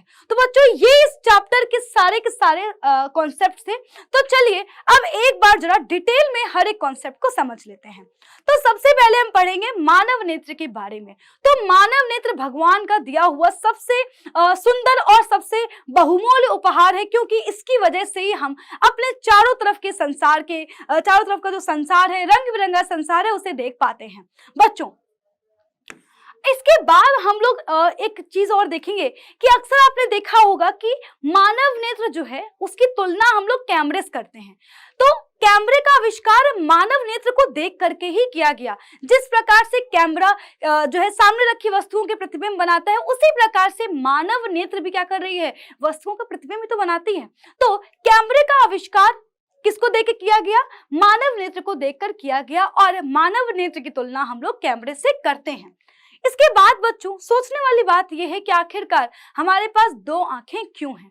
तो याद रखिएगा, एक आंख का जो दृष्टि क्षेत्र होता है वो लगभग 150 डिग्री का होता है, पर दो आंखों का दृष्टि क्षेत्र बढ़ जाता है, लगभग 180 डिग्री हो जाता है। साथ ही साथ दो आंखों की वजह से ही हम लोग कम प्रकाश में भी चीजों को आसानी से देख पाते हैं, यानी कि मैं कह सकती हूँ कि कम प्रकाश में हम लोग क्या कर पा रहे हैं? वस्तुओं को आसानी से देख पा रहे हैं, है ना? क्योंकि भाई यहाँ पर हम लोग कह सकते हैं कि भाई एक की बजाय दो संसूचकों से क्या हो गए? एक की बजाय जो संसूचन की सामर्थ्य है वो क्या हो गई है? बढ़ गई है। बच्चों, दो नेत्र होने की वजह से ही ये संसार हमें जो है 3D दिखाई देता है, यानी कि हमें संसार की सारी जो के विमाएं हैं, जैसे कि लंबाई, चौड़ाई, गहराई, है ना, यानी कि संसार जो है हमें हर एक वस्तु 3D दिखाई देती है। बट अगर हमारे पास एक आंख होती तो हमें संपूर्ण संसार चपटा नजर आ रहा होता। तो दो आंखें होने का फायदा बहुत सारा है। बच्चों, इसके बाद हम देखेंगे मानव नेत्र के मुख्य भाग। तो जो हमारी संपूर्ण मानव नेत्र है वो हम कह सकते हैं गोले की भांति है, जिसे कहते हैं नेत्र गोलक। और जो ये नेत्र गोलक है यही अलग अलग हिस्सों में बटा हुआ है। याद रखिएगा, मानव नेत्र का जो गोलक है उसका व्यास लगभग 2.3 सेंटीमीटर होता है। जो ये गोलक है यही अलग अलग हिस्सों में बटा हुआ है। तो देखते हैं कि आखिरकार कौन कौन से हिस्से हैं वो। तो सबसे पहले जो हमारा हिस्सा है वो है बच्चों स्वच्छ मंडलीय कॉर्निया। तो मानव नेत्र का जो उभरा हुआ हिस्सा है वो है स्वच्छ मंडलीय कॉर्निया। स्वच्छ मंडल या कह सकते हैं कॉर्निया के पीछे ही बच्चों हमारी होती है परितारिका। परितारिका के पीछे एक छिद्रनुमा संरचना होती है जो कि होती है पुतली। बच्चों, पुतली के पीछे क्या होगा? हमारा लेंस लगा होगा। लेंस जो है दो पेशियों, बिल्कुल हम कह सकते हैं स्टैंड नुमा कार्य करती हैं ये पक्षमायी पेशियां, उन पर सधा हुआ होता है। मानव नेत्र का सबसे पिछला हिस्सा कहलाता है दृष्टि पटल या रेटिना, जहां पर प्रतिबिंब बन रहा होता है। अब जो प्रतिबिंब बन गया उस प्रतिबिंब को मस्तिष्क तक लेकर जाने काम किसका होता है? तो वो होता है दृक तंत्रिकाओं का। हमारी जो संपूर्ण मानव नेत्र में एक द्रव भरा रहता है जिसे हम कहते हैं काचाभ द्रव। याद रखिएगा, नेत्र लेंस के पास एक द्रव भरा रहता है जिसे हम कहते हैं जल द्रव या नेत्रोत कहते हैं। क्या कहते हैं? जल द्रव या नेत्रोत कहते हैं। तो हमारे सिलेबस में जो भी भाग हैं वो कौन कौन से हैं? तो सबसे पहले हम पढ़ेंगे स्वच्छमंडल और कॉर्निया के बारे में, उसके बाद पढ़ेंगे परितारिका, फिर है पुतली, नेत्र लेंस, पक्षमाही पेशियां, दृष्टि पटल, द्रक तंत्रिकाएं, काचाभ द्रव। ठीक है, तो बच्चों ये है हमारे सिलेबस में इंपॉर्टेंट भाग। अब एक एक करके इन भागों का कार्य देखते हैं। तो सबसे पहला है स्वच्छमंडल कॉर्निया। तो आंख का जो सबसे उभरा हुआ हिस्सा होता है, जो सबसे पहला हिस्सा है वो है कॉर्निया। याद रखिएगा, इसमें कोई भी रक्त वाहिका नहीं होती है। प्रकाश अगर हमारी आंख में प्रवेश करेगा तो इसी हिस्से से होकर के ही प्रकाश हमारी आंख में प्रवेश करता है। बच्चों, आपसे जो सबसे इंपॉर्टेंट जो कॉन्सेप्ट पूछा जाता है इस कॉर्निया से, वो ये कि आखिरकार जो हमारे नेत्र में जो प्रकाश प्रवेश कर रहा है उसका अपवर्तन कहाँ से हो रहा है। तो याद रखिएगा, नेत्र में प्रकाश प्रवेश कर रहा है, यानी कि नेत्र में प्रवेश करने वाले प्रकाश का अधिकांश अपवर्तन कॉर्निया से ही हो जाता है। ये इंपॉर्टेंट पॉइंट है। आगे बढ़ेंगे, अब देखते हैं हम लोग परितारिका के बारे में। तो स्वच्छमंडल के पीछे क्या होगी? हमारी परितारिका होगी। आपने देखा होगा कि जितने लोगों को आप देखोगे तो हर एक की आंखें हमें अलग नजर आती हैं। हर एक की आंखें हमें, किसी की आंखें भूरी दिखती हैं, किसी की आंखें काली दिखती हैं, किसी की आंखें नीली दिखती हैं। तो आंखों का जो ये अलग अलग रंग है वो परितारिका के कारण ही होता है। परितारिका क्या है? तो जो स्वच्छमंडल है, स्वच्छमंडल के पीछे गहरा पेशियों का एक डायाफ्राम जैसी संरचना होती है जिसे हम कहते हैं परितारिका। इसे इंग्लिश में बोलते हैं आइरिस। क्या बोलते हैं? इसे बोलते हैं आइरिस। याद रखिएगा, परितारिका का मुख्य कार्य होता है पुतली को नियंत्रित करना। परितारिका का मुख्य कार्य क्या है? पुतली को नियंत्रित करना। किसी व्यक्ति विशेष की आंखों का जो रंग है वो परितारिका से ही डिसाइड होता है। यानी कि ऐश्वर्या राय की जो आंखें नीली नीली हैं, तो तुम्हें समझ में आ गया होगा कि आखिरकार उनकी आंखें क्यों नीली हैं। बच्चों, इसके बाद पढ़ते हैं पुतली के बारे में। पुतली क्या है? परितारिका के पीछे एक छिद्रनुमा संरचना होती है जिसे हम कहते हैं पुतली। पुतली का जो मुख्य कार्य है वो क्या है? वो है नेत्र में प्रवेश करने वाले प्रकाश की मात्रा को नियंत्रित करना। यानी कि रेटिना तक कितना प्रकाश पहुंचेगा ये कौन डिसाइड करेगा? ये पुतली डिसाइड करेगी। बच्चों, इसलिए ही इसको हम लोग बोलते हैं परिवर्ती द्वारक। परिवर्ती द्वारक यानी कि ऐसा दरवाजा है जो परिवर्तित हो रहा है। अब अच्छा, ये कब कैसे परिवर्तित हो रहा है या फिर क्यों परिवर्तित होगा? तो बच्चों, पुतली निरंतर जो है सिकुड़ती और फैलती है। ये डिपेंड करता है प्रकाश की मात्रा पर। यदि प्रकाश की मात्रा कम होगी तो पुतली फैल जाएगी, पर यदि प्रकाश की मात्रा अधिक होगी तो पुतली सिकुड़ जाएगी। अक्सर ऐसा होता है कि जब भी हम धूप से घर में प्रवेश करते हैं तो हमें अंधेरा सा नजर आता है, या फिर अगर मान लीजिए अचानक से कमरे की लाइट चली जाती है तो हमें कुछ देर तक चीजें दिखाई नहीं देती हैं, पर थोड़ी देर बाद चीजें दिखाई देना स्टार्ट हो जाती है। उसका रीजन क्या है कि जब हम धूप में थे तो जो हमारी पुतली थी वो बच्चों क्या थी? वो सिकुड़ी हुई थी, है ना। पुतली छोटी थी क्योंकि प्रकाश की मात्रा बाहर अधिक थी। बट जैसे ही हम कमरे के अंदर प्रवेश करें तो बच्चों कमरे में क्या था भाई? प्रकाश की मात्रा कम थी, तो थोड़ा सा टाइम लगेगा उसे फैलने में, है ना। इसलिए थोड़ी देर बाद हमें चीजें दिखाई देना स्टार्ट हो जाती हैं। उसी प्रकार से जब कमरे में लाइट जल रही थी तो बच्चों हमारी पुतली क्या थी? हमारी पुतली सिकुड़ी हुई थी। बट जैसे ही लाइट चली गई वैसे ही क्या हुआ? प्रकाश की मात्रा कम हो गई है, तो क्या होगा? पुतली फैलेगी ताकि ज्यादा से ज्यादा प्रकाश किरणें हमारी नेत्र में प्रवेश कर पाए। तो यानी कि पुतली सिकुड़ती और फैलती है। पुतली को कौन कंट्रोल करता है? पुतली को कंट्रोल करती है परितारिका। ठीक है, आगे बढ़ेंगे बच्चों। अब बात करते हैं अभिनेत्र लेंस की। तो हमारे आंख में जो लेंस है उसे हम लोग कहते हैं अभिनेत्र लेंस। अभिनेत्र लेंस बच्चों क्या करेगा? तो हमारे आंख में जो प्रकाश प्रवेश कर रहा है उस प्रकाश को फोकसित करेगा और कहां पर इकट्ठा करेगा? रेटिना पर इकट्ठा करेगा। आपको पता है कि जब प्रकाश किरणें अपवर्तन के पश्चात, है ना, जब मिलेंगी तभी क्या होगा? प्रतिबिंब का निर्माण होगा। तो यानी कि हमारी आंख में जो भी प्रतिबिंब बन रहा है उसका निर्माण किससे हो रहा है? सिर्फ और सिर्फ इसी अभिनेत्र लेंस के कारण ही क्या हो रहा है? निर्माण हो रहा है। याद रखिएगा, अभिनेत्र लेंस की जो प्रकृति होती है वो क्या होती है? उत्तल होती है। ठीक है। और ये काफी लचीला होता है, जेलीनुमा पदार्थ का होता है, यानी कि अपना आकार बदल सकता है।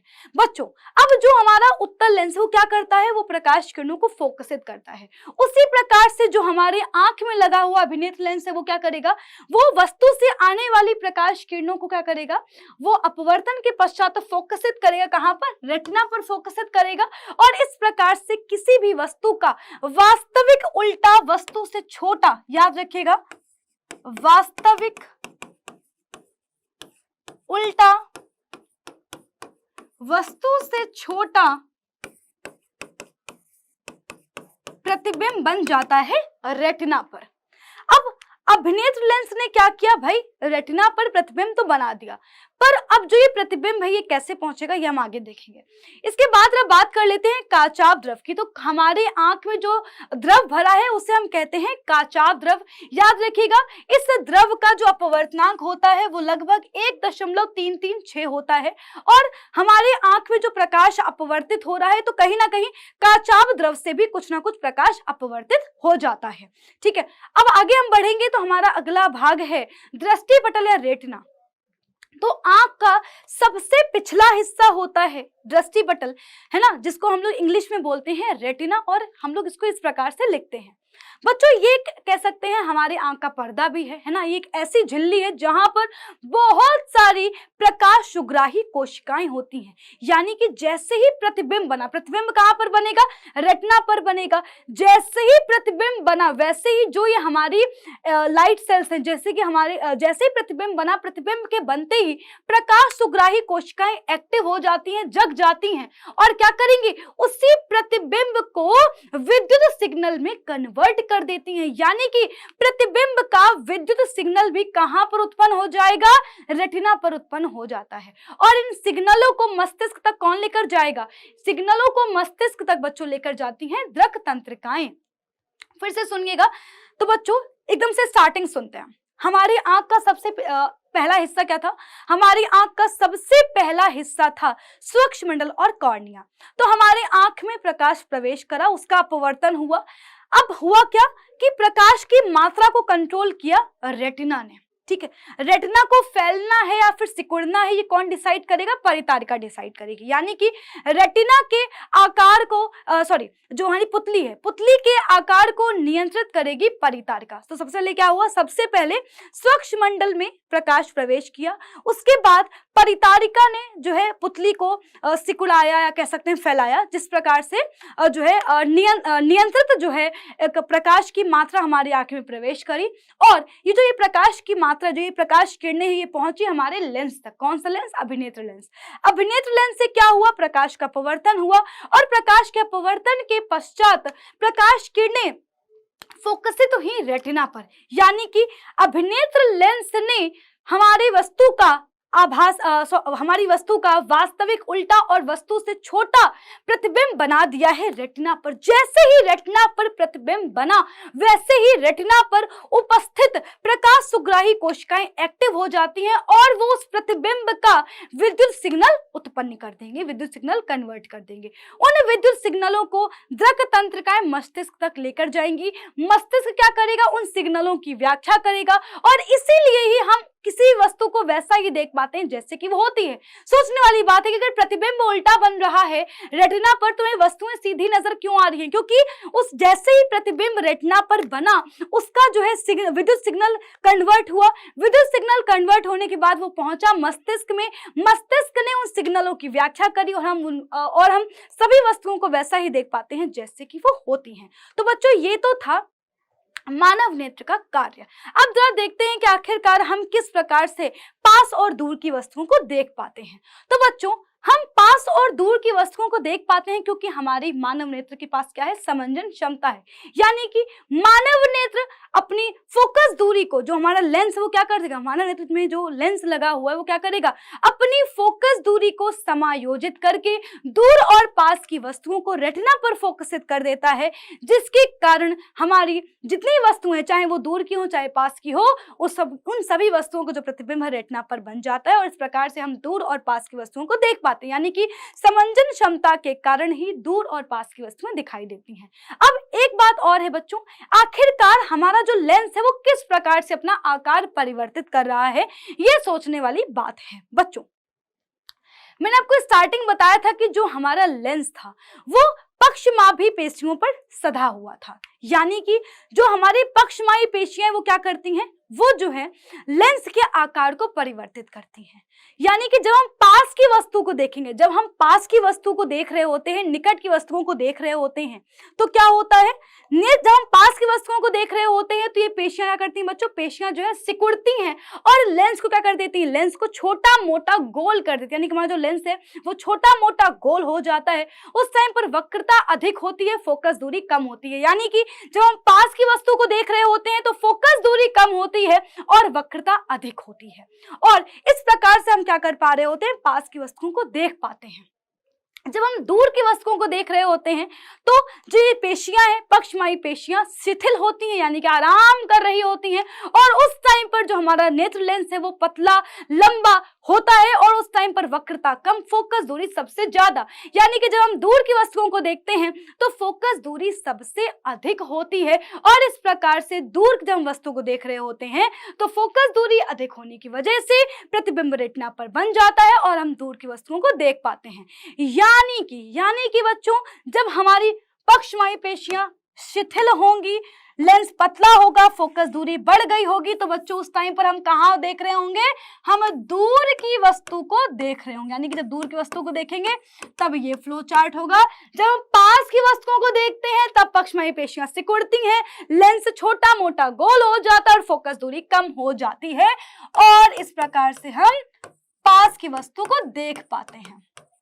तो यानी कि समंजन क्षमता का कारण कौन है, समंजन क्षमता का कारण है ये पक्षमाभी पेशियां। पक्षमायी पेशियों के कारण ही क्या हो रहा है, लेंस अपने आकार में परिवर्तन कर पा रहा है, जिसके कारण फोकस दूरी बदल रही है और हम दूर और पास की वस्तु को देख पा रहे हैं। अब चलिए बच्चों बात करते हैं दृष्टि परास की। तो दृष्टि परास होती है एक स्वस्थ नेत्र के लिए 25 सेंटीमीटर से अनंत तक, यानी कि 25 सेंटीमीटर से और पास अगर तुम वस्तु को रख दोगे तो तुम्हें दिखाई नहीं देगी। यानी कि ये होता है निकट बिंदु। हम अधिकतम कितनी दूरी तक की वस्तु को देख सकते हैं, तो हम अनंत तक की वस्तु को देख सकते हैं। हमें चांद तारे साफ साफ दिखाई देते हैं, यानी कि हमें अनंत तक की वस्तुएं दिखाई दे रही हैं। अब बात करते हैं कि मान लो ऐसी कोई भी नेत्र या फिर ऐसा कोई व्यक्ति जिसको दूर या पास का देखने में कठिनाई हो, तो फिर क्या होगा, उस टाइम बच्चों उसकी आंखों में दोष होगा। तो पहले हम दोष पढ़ेंगे। सबसे पहला दोष है निकट दृष्टि दोष। निकट दृष्टि दोष ऐसा दोष होता है जिसमें निकट का तो दिखाई दे रहा है पर दूर का दिखाई नहीं देता है, निकट का दिखाई देता है पर दूर का दिखाई नहीं देता है। बच्चों इस दोष में अक्सर क्या होगा, इस दोष में या फिर जो कह सकते हैं इस दोष से पीड़ित जो व्यक्ति होता है उसकी आंख की, बेटा देखो, उसकी आंख का जो दूर बिंदु है वो अनंत पर ना होकर के बल्कि कुछ दूरी पर आ जाता है। यानी कि दूर बिंदु अनंत ना होकर के अनंत से कुछ पास आ जाता है। जो ये दोष है ये अक्सर 10 से 16 वर्ष की आयु में हो जाता है। अब इस दोष का कारण क्या है, तो इस दोष का कारण होता है नेत्र गोलक का लंबा होना। नेत्र गोलक का लंबा होना, साथ ही साथ बच्चों, साथ ही साथ हम कह सकते हैं फोकस दूरी का कम होना। नेत्र गोलक का लंबा होना, फोकस दूरी कम होना। फोकस दूरी कम है तभी तो हम लोग केवल पास की वस्तु को देख पा रहे हैं, दूर की वस्तु को नहीं देख पा रहे हैं ना। अगर दूर की वस्तु देखनी होती तो फिर हमें फोकस दूरी ज्यादा चाहिए। बट चूंकि इस दोष में क्या हुआ है, नेत्र गोलक हमारा जो है लंबा हो जाता है, फोकस दूरी कम हो जाती है, इस वजह से हमें दूर की वस्तुएं दिखाई नहीं देती हैं। बच्चों इस दोष में जो प्रतिबिंब रेटिना पर बनना चाहिए, रेटिना पर ना बन के रेटिना के पहले ही किसी बिंदु पर बन जाता है, इसलिए व्यक्ति को साफ साफ दिखाई नहीं देता है। अगर इस दोष को दूर करना है तो व्यक्ति को अवतल लेंस से बने चश्मे का क्या करना होगा, प्रयोग करना होगा। यानी कि अवतल लेंस से बने चश्मे का प्रयोग करके हम इस दोष को दूर कर सकते हैं। अब बात करते हैं दूरदृष्टि दोष की। दूरदृष्टि दोष बच्चों क्या है, दूर का स्पष्ट दिखाई देता है पर पास का स्पष्ट दिखाई नहीं देता है। इस दोष में क्या होगा, इस दोष में जो हमारा निकट बिंदु 25 सेंटीमीटर पर होना चाहिए वो 25 सेंटीमीटर पर ना होकर बल्कि कुछ दूर चला जाता है। यानी कि इस दोष से पीड़ित जो भी व्यक्ति होगा वो बुक को दूर रखकर पढ़ रहा होगा, है ना, 25 सेंटीमीटर से दूर रख करके पढ़ रहा होगा। इस दोष का कारण क्या होता है, इस दोष का कारण होता है नेत्र गोलक का छोटा हो जाना, फोकस दूरी का अधिक हो जाना। फोकस दूरी अधिक हो गई तभी हम केवल दूर की वस्तुओं को देख पा रहे हैं, पास की वस्तुओं को नहीं देख पा रहे हैं, है ना। इस दोष में बेटा जी हमारा देखो नेत्र गोलक क्या हो गया, छोटा हो गया है, तो प्रतिबिंब रेटिना पर बनना चाहिए वो रेटिना के पीछे किसी बिंदु पर फोकसित होता है, इस वजह से हमें चीजें दिखाई नहीं देती हैं। इस दोष को अगर दूर करना है तो क्या करना होगा, व्यक्ति को अपने चश्मे में उत्तल लेंस का प्रयोग करना होगा, यानी कि उत्तल लेंस से बने चश्मे का प्रयोग करके इस दोष का निवारण किया जा सकता है। आगे बात करेंगे जरा दूरदर्शिता की। तो ऐसा जो है दोष जिसमें ना दूर का दिखाई दे रहा है ना ही पास का दिखाई दे रहा है, ऐसे दोष को कहते हैं जरा दूरदर्शिता, यानी कि इससे पीड़ित जो व्यक्ति होगा उसकी आंख में निकट और दूर दृष्टि दोष दोनों ही होगा। अब बच्चों इस दृष्टि दोष का कारण क्या होता है, समंजन क्षमता का कम हो जाना। यह दोष अक्सर बुढ़ापे में होगा, यानी कि 45 वर्ष से ऊपर के लोगों में होगा, क्योंकि पक्षवायु पेशियां कमजोर हो गई हैं जिसकी वजह से समंजन क्षमता घट गई है। इस दोष को दूर करने के लिए हमें द्विफोकसी लेंस का इस्तेमाल करना चाहिए, जिसका ऊपरी हिस्सा होता है अवतल लेंस और निचला हिस्सा होता है उत्तल लेंस। अब बच्चों हम बात करते हैं मोतियाबिंद की। मोतियाबिंद एक ऐसा दोष है जिसमें व्यक्ति की जो आंख का लेंस है वो जो है पारदर्शी ना होकर के बल्कि मोती जैसा सफेद हो जाता है, अपारदर्शी हो जाता है, जिसके कारण प्रतिबिंब नहीं बन पाता है और जो है व्यक्ति को साफ साफ दिखाई नहीं देता है। इस दोष को अगर दूर करना है इसका सिर्फ और सिर्फ एक ही उपाय है, वो है ऑपरेशन, शल्य चिकित्सा। ऑपरेशन करके बच्चों हम लोग क्या करते हैं, कृत्रिम लेंस का इस्तेमाल करते हैं। अबिंदुकता को बच्चों हम लोग दृष्टि वैषम्य भी कहते हैं। क्या कहते हैं इसको, हम लोग दृष्टि वैषम्य दोष भी कहते हैं। इस दोष से पीड़ित व्यक्ति को क्षैतिज और ऊर्ध्वाधर वस्तुएं दिखाई नहीं देंगी एक ही टाइम पर, यानी कि एक टाइम पर एक ही दूरी पर रखी क्षैतिज और ऊर्ध्वाधर वस्तुएं साफ साफ दिखाई नहीं देंगी। इस दोष का कारण होता है नेत्र गोलक का अनियमित आकार का होना, यानी कि नेत्र गोलक प्रॉपर गोल नहीं होता है। तो बच्चों जब कॉर्निया की आकृति गोलीय नहीं होती है तब ये दोष होता है। इस दोष को दूर करना है तो बेलनाकार लेंस से बने चश्मे का इस्तेमाल करना होगा। वर्णांधता एक ऐसा दोष है जिससे पीड़ित व्यक्ति को रंगों में अंतर करने में परेशानी होती है। ये दोष आपका जो है आनुवांशिक होता है, इसका कोई उपाय नहीं है, हजारों में किसी एक व्यक्ति को होगा और मुख्य तौर से लाल, नीला और हरा रंगों में अंतर करने में परेशानी होती है। तो बच्चों हम लोगों ने पूरा का पूरा मानव नेत्र वाला भाग जो है कवर कर लिया है। अब आगे आएंगे और देखेंगे रंग बिरंगा संसार में। तो सबसे पहले हम देखते हैं प्रिज्म के बारे में। प्रिज्म एक ऐसी ज्यामिति है बच्चों जिसमें जो है 2 त्रिभुजाकार और 3 आयताकार फलके होती हैं, है ना। अब बच्चों जो ये हमारा प्रिज्म है इसमें बेसिकली क्या है, 5 फलके हैं और सारी की सारी जो फलके होती हैं वो एक दूसरे पर किसी ना किसी कोण पर झुकी हुई होती हैं। तो सबसे पहले न्यूटन ने देखा कि यदि हम प्रिज्म से श्वेत प्रकाश को गुजारेंगे तो 7 रंगों में विभक्त होता है, यानी कि प्रिज्म से श्वेत प्रकाश को गुजारने पर वो 7 रंगों में विभक्त हो जाता है और इस प्रकार से प्रिज्म के द्वारा श्वेत प्रकाश का अपने अवयवी रंगों में विभक्त होने की घटना प्रिज्म के द्वारा वर्ण विक्षेपण कहलाती है। बच्चों प्रिज्म से जो रंग निकल रहे हैं उनका एक क्रम होता है, यानी कि जो प्रिज्म से प्राप्त रंगों का क्रम है इसे हम लोग बोलते हैं स्पेक्ट्रम, जिसमें हम लोग देखते हैं कि लाल रंग सबसे ऊपर है, बैंगनी रंग सबसे नीचे है। लाल रंग का विचलन सबसे कम होता है जबकि बैंगनी रंग का विचलन सबसे अधिक होता है। बच्चों इसके बाद हम लोग देखते हैं कि आखिरकार प्रिज्म से वर्ण विक्षेपण का कारण क्या है। तो चूंकि प्रिज्म से क्या हो रहा है, प्रकाश का अपवर्तन हो रहा है जिसकी वजह से यह हमें रंगों की पट्टियां दिखाई देती हैं।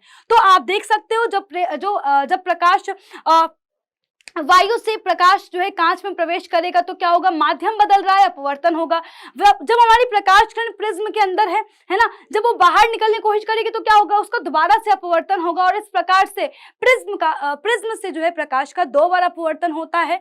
जो प्रकाश किरण जाएगी उसे कहेंगे आपतित किरण, जो अपवर्तित हुई उसे अपवर्तित किरण कहेंगे, बाहर निकलने वाली किरण को कहते हैं निर्गत किरण। और इस प्रकार से हम लोग जो है प्रिज्म से अपवर्तन देखते हैं। प्रिज्म से बेसिकली अपवर्तन हो रहा है जिसके कारण हमें जो है अलग अलग रंग दिखाई दे रहे हैं। श्वेत प्रकाश का पुनर्योजन, अगर हम लोग एक प्रिज्म ले और उससे वैसा ही सर्वांगसम प्रिज्म अगर हम ले और उसको उल्टा रख दे तो हम देखेंगे कि इस जो पहला प्रिज्म है उससे क्या होगा, जैसे ही श्वेत प्रकाश गुजरेगा वो अलग अलग रंगों में विभक्त होगा। जब ये अलग अलग विभक्त हुए रंग जब दूसरे प्रिज्म में जाएंगे तो जब आप दूसरे प्रिज्म से बाहर निकलते हुए प्रकाश किरण को देखोगे तो आप पाओगे कि वो कैसी है, वो श्वेत है। यानी कि इससे सिद्ध होता है कि 7 रंगों से मिलकर के ही हमारा श्वेत प्रकाश बना हुआ है। बच्चों अब हम देखते हैं प्रकाश का प्रकीर्णन। तो बच्चों प्रकाश का प्रकीर्णन क्या है? तो प्रकाश को अगर पृथ्वी तक आना है तो उसको वायुमंडल से होकर आना पड़ेगा। वायुमंडलीय कणों के द्वारा प्रकाश का चारों दिशाओं में बिखरने की जो घटना होती है कहते हैं प्रकाश का प्रकीर्णन। जिस रंग की तरंग दैर्घ्य सबसे कम होती है उसका प्रकीर्णन सबसे ज्यादा होता है, जिस रंग की तरंग दैर्घ्य सबसे अधिक होती है उसका प्रकीर्णन सबसे कम होता है। स्वच्छ आकाश का रंग नीला दिखाई देना, समुद्र के पानी का रंग नीला दिखाई देना, कारण क्या है बच्चों? कारण है बैंगनी, जामुनी, नीले रंगों का सबसे ज्यादा प्रकीर्णित होना, क्योंकि ये इन रंगों की तरंग दैर्घ्य कम होती है, इस कारण से इनका प्रकीर्णन सबसे ज्यादा होता है, जिसके कारण हमें स्वच्छ आकाश जो है नीला दिखाई देता है और समुद्र का पानी कैसा दिखाई देता है? नीला दिखाई देता है। उसी तरह से बच्चों हमें जो है सूर्योदय सूर्यास्त के समय सूर्य रक्ताभ प्रतीत होता है, क्योंकि इस टाइम पर जो सूर्य और पृथ्वी के बीच की दूरी वो सबसे अधिक होती है। जो हमारा सूर्य का प्रकाश है उसको बहुत अधिक दूरी तय करके जो है पृथ्वी तक आना होता है और लगातार वायुमंडलीय कणों के द्वारा प्रकीर्णन हो रहा होता है। क्योंकि लाल रंग की तरंग दैर्घ्य सबसे ज्यादा है जिसके कारण उसका प्रकीर्णन सबसे कम होता है और इस प्रकार से सिर्फ और सिर्फ लाल रंग की प्रकाश किरण ही हमारी आंखों तक आ पाती है। इसलिए हमें सूर्योदय सूर्यास्त के समय जो सूर्य का रंग है वो लाल दिखाई देता है।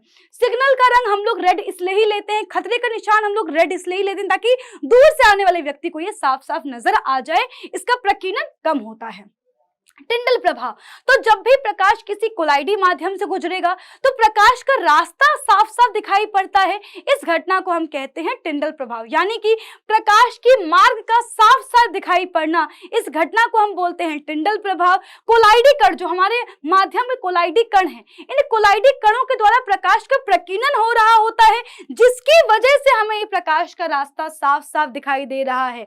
इस घटना को हम लोग बोलते हैं टिंडल प्रभाव, यानी कि टिंडल प्रभाव प्रकाश के प्रकीर्णन पर ही आधारित है। इंद्रधनुष का निर्माण, वर्षा के बाद हमारे वायुमंडल में जो पानी की बूंदें रह जाती हैं उनसे क्या हो रहा होता है? उनसे लगातार प्रकाश का अपवर्तन, पूर्ण आंतरिक परावर्तन और अपवर्तन हो रहा होता है, जिससे की वजह से इंद्रधनुष का निर्माण होता है। यानी कि इंद्रधनुष का अगर निर्माण हो रहा है उसका रीजन क्या है? वर्षा की बूंदों के द्वारा प्रकाश का अपवर्तन, वर्ण विक्षेपण और पूर्ण आंतरिक परावर्तन हो रहा होता है, जिसके कारण इंद्रधनुष हमें दिखाई पड़ता है।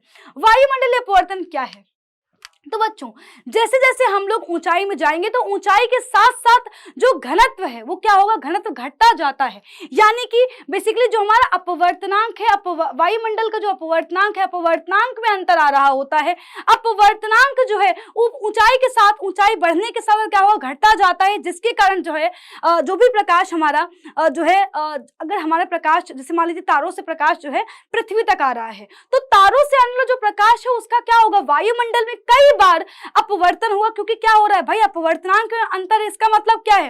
अपवर्तनांक में अंतर है, इसका मतलब कि लगातार अपवर्तन होगा ही होगा। तो इस प्रकार से वायुमंडलीय परतों का अपवर्तनांक अलग होने के कारण वायुमंडलीय परतों में प्रकाश का कई बार अपवर्तन हो जाता है, जिससे हमारे आंख में जो आने वाला जो प्रकाश है उसकी मात्रा कम और ज्यादा हो रही होती है और इसलिए विचलन का प्रभाव उत्पन्न होता है और हमें तारे टिमटिमाते हुए प्रतीत होते हैं। ग्रह क्यों नहीं टिमटिमाते? क्योंकि जो ग्रह हैं उनका जो दूरी है वो पृथ्वी से क्या है? कम है, और दूरी कम होने के कारण जो वायुमंडलीय अपवर्तन वो इतना ज्यादा नहीं हो रहा है और हमारे आंखों तक जो प्रकाश की मात्रा है वो उसका हम कह सकते हैं विचलन इतना ज्यादा नहीं हो रहा है और हमारी आंखों में कह सकते हैं जो विचलन का प्रभाव है वो क्या है? नगण्य होता है। इसलिए हमें जो ग्रह हैं, जो चंद्रमा मामा है, वो टिमटिमाते हुए नजर नहीं आते हैं।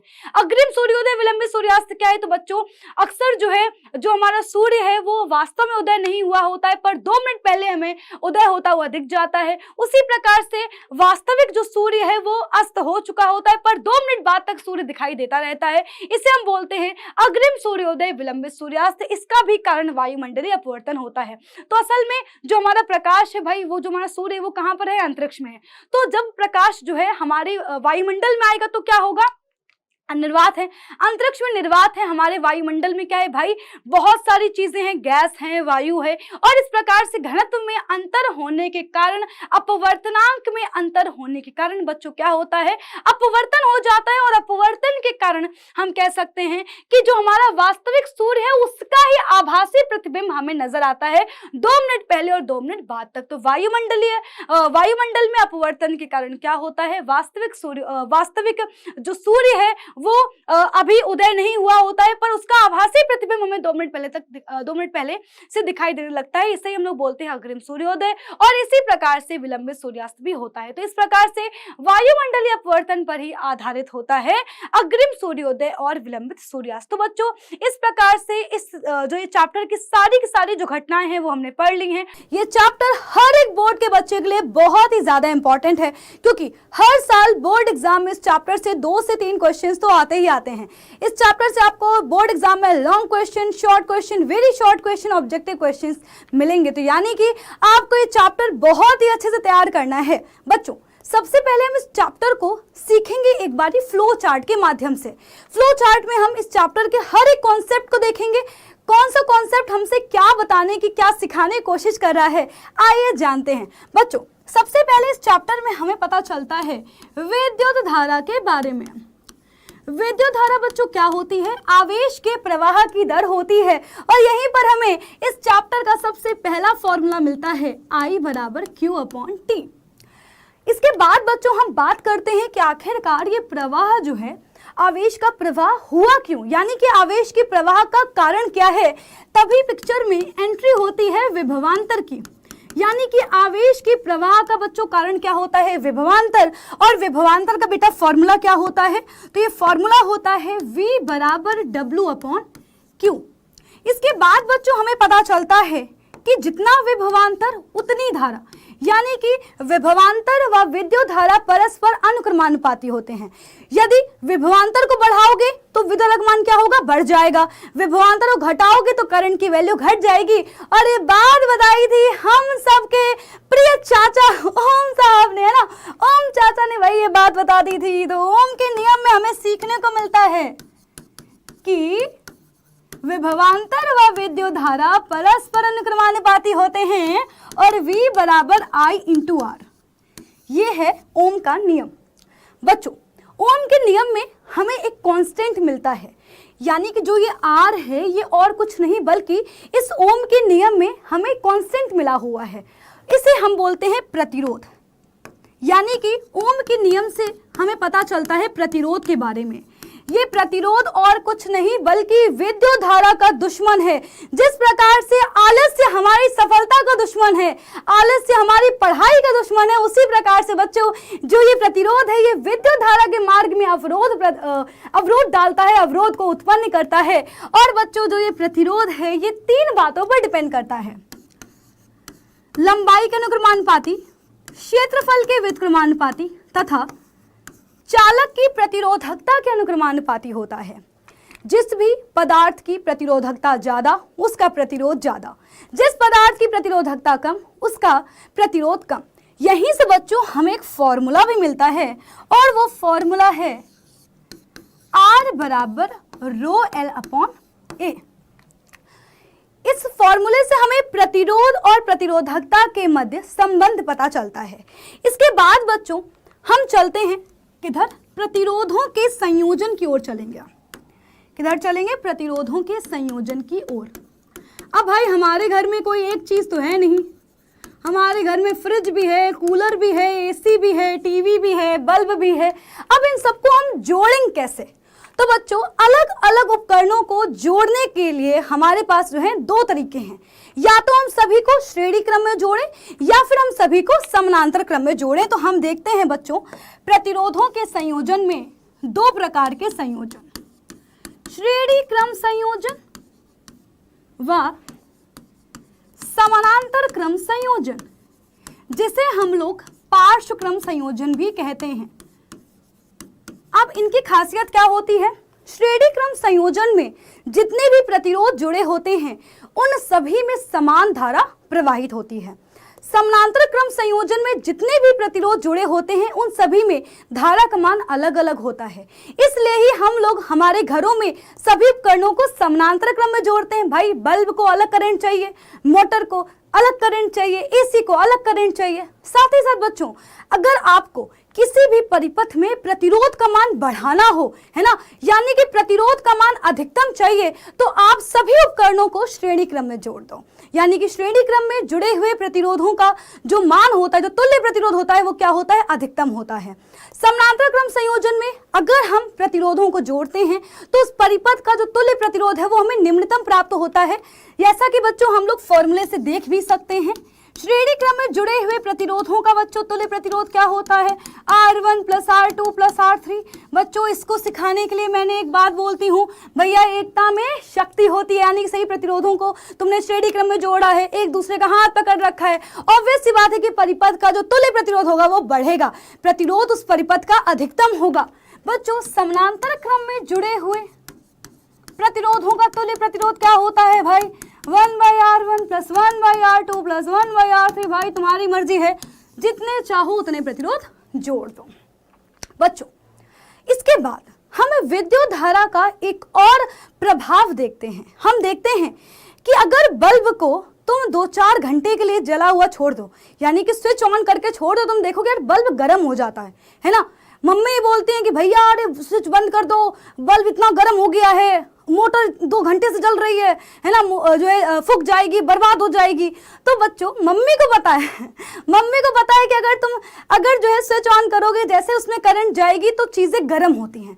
उन्हें ये नहीं पता कि विद्युत धारा ऊष्मीय प्रभाव को दर्शाती है, यानी कि यदि किसी तार में विद्युत धारा प्रवाहित करोगे तो वो तार धीरे धीरे गर्म होने लगता है, धीरे धीरे गर्म हो जाता है, क्योंकि बच्चों जो विद्युत धारा है वो ऊष्मीय प्रभाव को प्रदर्शित करती है। और यानी कि बच्चे चैप्टर का जो अंतिम हिस्सा है वो है विद्युत धारा का ऊष्मीय प्रभाव। विद्युत धारा का ऊष्मीय प्रभाव। अब किसी भी चालक में अगर हमने करंट को प्रवाहित किया तो कितनी हीट उत्पन्न होगी, इसकी वैल्यू हमें पता चलती है जूल के तपन नियम से, जहां पर हमें फॉर्मूला मिलता है H बराबर I²RT। बच्चों इसके बाद हम बात करते हैं विद्युत शक्ति की, विद्युत ऊर्जा के बारे में ही पढ़ेंगे। तो बच्चों ये हमारे इस चैप्टर के कंप्लीट टॉपिक्स हैं। अब इनके बारे में थोड़ा सा डिटेल में बात करते हैं।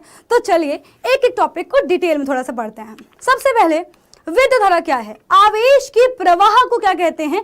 विद्युत धारा कहते हैं। तो जैसा कि आप देख पा रहे हो, अगर ये बल्ब जल रहा है, अगर इस बल्ब को तुम्हें जलाना है तो तुम्हें क्या देनी होगी? तुम्हें विद्युत धारा देनी होगी। अब यहाँ पर हमने क्या किया, इसको जलाने के लिए हमने बैटरी का इस्तेमाल किया हुआ है। अब हुआ क्या, आप देख सकते हो, जैसे ही हमने इस बैटरी को जोड़ा वैसे ही हो क्या रहा है, इस चालक के अंदर क्या हो रहा है, आवेश एक स्थान से दूसरे स्थान तक स्थानांतरित हो रहे हैं, जिसकी वजह से विद्युत धारा उत्पन्न हो गई है और ये बल्ब भकाभक जल रहा है। अब बच्चों जानते हैं कि आखिरकार ये आवेश क्या है। तो किसी भी पदार्थ के निर्माण के लिए जिन मूल कणों का हम कहते हैं इस्तेमाल होता है, या फिर जो पदार्थ जिन मूल कणों से मिलकर बना होता है, उन्हें कहते हैं आवेश। यानी कि जो ये संपूर्ण ब्रह्मांड है ये इन्हीं मूल कणों से मिलकर बना हुआ है। यानी कि बच्चों इलेक्ट्रॉन, प्रोटॉन, न्यूट्रॉन सभी पदार्थों का निर्माण इन्हीं मूल कणों से होकर हुआ है। बच्चों आवेश किसी पदार्थ का वह गुण भी होता है जिसके कारण वो विद्युत आकर्षण और प्रतिकर्षण का अनुभव करती है। अब बच्चों आगे हम बात करेंगे कि भाई जो आवेश है, अगर मान लीजिए हमारे पास 2 वस्तुएं हैं, दोनों वस्तुओं पर धन आवेश है तो भाई क्या होगा, अगर एक पर धन है एक पर ऋण है तो क्या होगा। तो हमें पता चलता है कि अगर समान आवेश है, अगर भाई किसी भी वस्तुओं, मान लो 2 वस्तुओं पर समान आवेश है तो क्या करेंगे, वो एक दूसरे को प्रतिकर्षित करेंगे। जो हमारे असमान आवेश है वो एक दूसरे को आकर्षित करेंगे, है ना बच्चों। आवेश का एसआई मात्रक क्या होता है? कूलाम होता है, जिसे हम लोग सी से प्रदर्शित करते हैं। तो भाई ये सी फॉर कैट नहीं है, यहाँ पर जो सी है वो क्या रिप्रेजेंट कर रहा है? आवेश को रिप्रेजेंट कर रहा है। बच्चों याद रखिएगा, एक इलेक्ट्रॉन और एक प्रोटॉन पर समान आवेश होता है, बस दोनों में फर्क इस बात का है कि इलेक्ट्रॉन पर ऋण का 1.6 गुणे 10⁻⁻19 कूलाम आवेश होता है और प्रोटॉन पर धन का 1.6 गुणे 10⁻⁻19 कूलाम का आवेश होता है। तो आपको ये वैल्यूज याद होनी चाहिए। आगे बढ़ेंगे, अब किसी भी पदार्थ पर आवेश कितना है, यानी कि आवेश की मात्रा को हम कैसे ज्ञात कर सकते हैं? तो बच्चों आवेश की मात्रा को हम लोग ज्ञात कर सकते हैं Q बराबर N × E फॉर्मूले से, जहां पर जो ये Q है ये क्या बता रहा है? उस पदार्थ पर कुल आवेश को दर्शाएगा। N क्या है? इलेक्ट्रॉनों की संख्या है। E क्या है? एक इलेक्ट्रॉन पर आवेश है, जो कि आपको पता है। अब अगर किसी भी वस्तु पर 1 कूलाम आवेश हो, अगर किसी वस्तु पर 1 कूलाम आवेश है तो उसमें कितने इलेक्ट्रॉन होंगे? भाई आवेश जो है क्या? आवेश असल में इलेक्ट्रॉनों की कुल संख्या ही हम लोग कह सकते हैं। अब बच्चों अगर किसी वस्तु पर 1 कूलाम आवेश है तो Q बराबर N × E फॉर्मूले का इस्तेमाल करके हम निकाल सकते हैं कि भाई उसमें 6.25 गुणे 10⁸ इलेक्ट्रॉन होंगे, यानी कि 1 कूलाम आवेश में 6.25 × 10⁻18 इलेक्ट्रॉन होते हैं। आगे बढ़ेंगे, विद्युत धारा की दिशा क्या है? तो बच्चों याद रखिएगा, इलेक्ट्रॉन के प्रवाह की विपरीत दिशा, इलेक्ट्रॉन के प्रवाह की विपरीत दिशा होती है विद्युत धारा की दिशा। यानी कि अगर किसी वस्तु में A से B इलेक्ट्रॉन जा रहा है तो याद रखिएगा कि उसमें जो करंट की दिशा होगी वो क्या होगी? B से A होगी। ठीक है, करंट दिशा क्या होगी? B से होगी। आगे बढ़ेंगे बच्चों, अब हमने सबसे पहले सीखा था कि आवेश के प्रवाह की दर को कहते हैं विद्युत धारा, यानी कि बच्चों फॉर्मूला था हमारा I बराबर Q/T। बच्चों जो करंट है इसका एसआई मात्रक क्या होता है? तो याद रखिएगा, विद्युत धारा का एसआई मात्रक होता है एम्पियर। बच्चों एम्पियर एक वैज्ञानिक का नाम है। इसके अलावा आपको पता होना चाहिए कि बच्चों Q क्या रिप्रेजेंट कर रहा है? आवेश को रिप्रेजेंट कर रहा है। Q फॉर क्वीन नहीं है, Q फॉर आवेश है। बच्चों आवेश का एसआई मात्रक क्या होता है? हमने अभी देखा था कूलाम होता है। यहाँ बच्चों T क्या है? समय। आवेश के प्रवाह की दर, दर मतलब कि टाइम। बच्चों टाइम यहाँ पर हम किस में लेंगे? सेकेंड में लेंगे, यानी कि हम 1 एम्पियर को, एएमपी मतलब एम्पियर, 1 एम्पियर को बच्चों हम लिख सकते हैं 1 कूलाम प्रति सेकेंड। याद रखिएगा बच्चों। अब जरा डेफिनेशन देख लेते हैं कि 1 एम्पियर की डेफिनेशन क्या होती है। तो अगर किसी भी चालक तार में या किसी भी तार में अगर 1 एम्पियर की करंट है, इसका मतलब क्या है? इसका मतलब कि यह है कि उस विद्युत परिपथ में 1 कूलाम आवेश 1 सेकेंड में प्रवाहित हो रहा है। यदि किसी भी चालक तार में 1 एम्पियर करंट है, इसका मतलब क्या है कि उसमें प्रति सेकेंड 1 कूलाम आवेश प्रवाहित हो रहा है। अब अगर तुम्हें यह पता करना हो कि भाई अगर इस चालक में 1 एम्पियर करंट है तो कितने इलेक्ट्रॉन जा रहे हैं एक स्थान से दूसरे स्थान तक, तो यदि हमारे चालक तार में 1 एम्पियर की करंट है तो इसका मतलब क्या है कि 6.25 × 10⁻18 इलेक्ट्रॉन्स एक सिरे से दूसरे सिरे तक जा रहे होंगे। भैया हमने सीखा था 1 कूलाम आवेश में इतने इलेक्ट्रॉन होते हैं, तो भैया अगर 1 एम्पियर का मतलब क्या था कि 1 कूलाम आवेश प्रति सेकंड क्या हो रहा है? प्रवाहित हो रहा है। यानी कि 1 एम्पियर करंट अगर प्रवाहित हो रही है, इसका मतलब साफ साफ है कि 6.25 × 10⁻18 इलेक्ट्रॉन एक सिरे से दूसरे सिरे तक जा रहे होंगे। बच्चों अब कुछ इंपॉर्टेंट डेफिनेशंस के बारे में बात करते हैं, बहुत ही आसानी से सीखेंगे।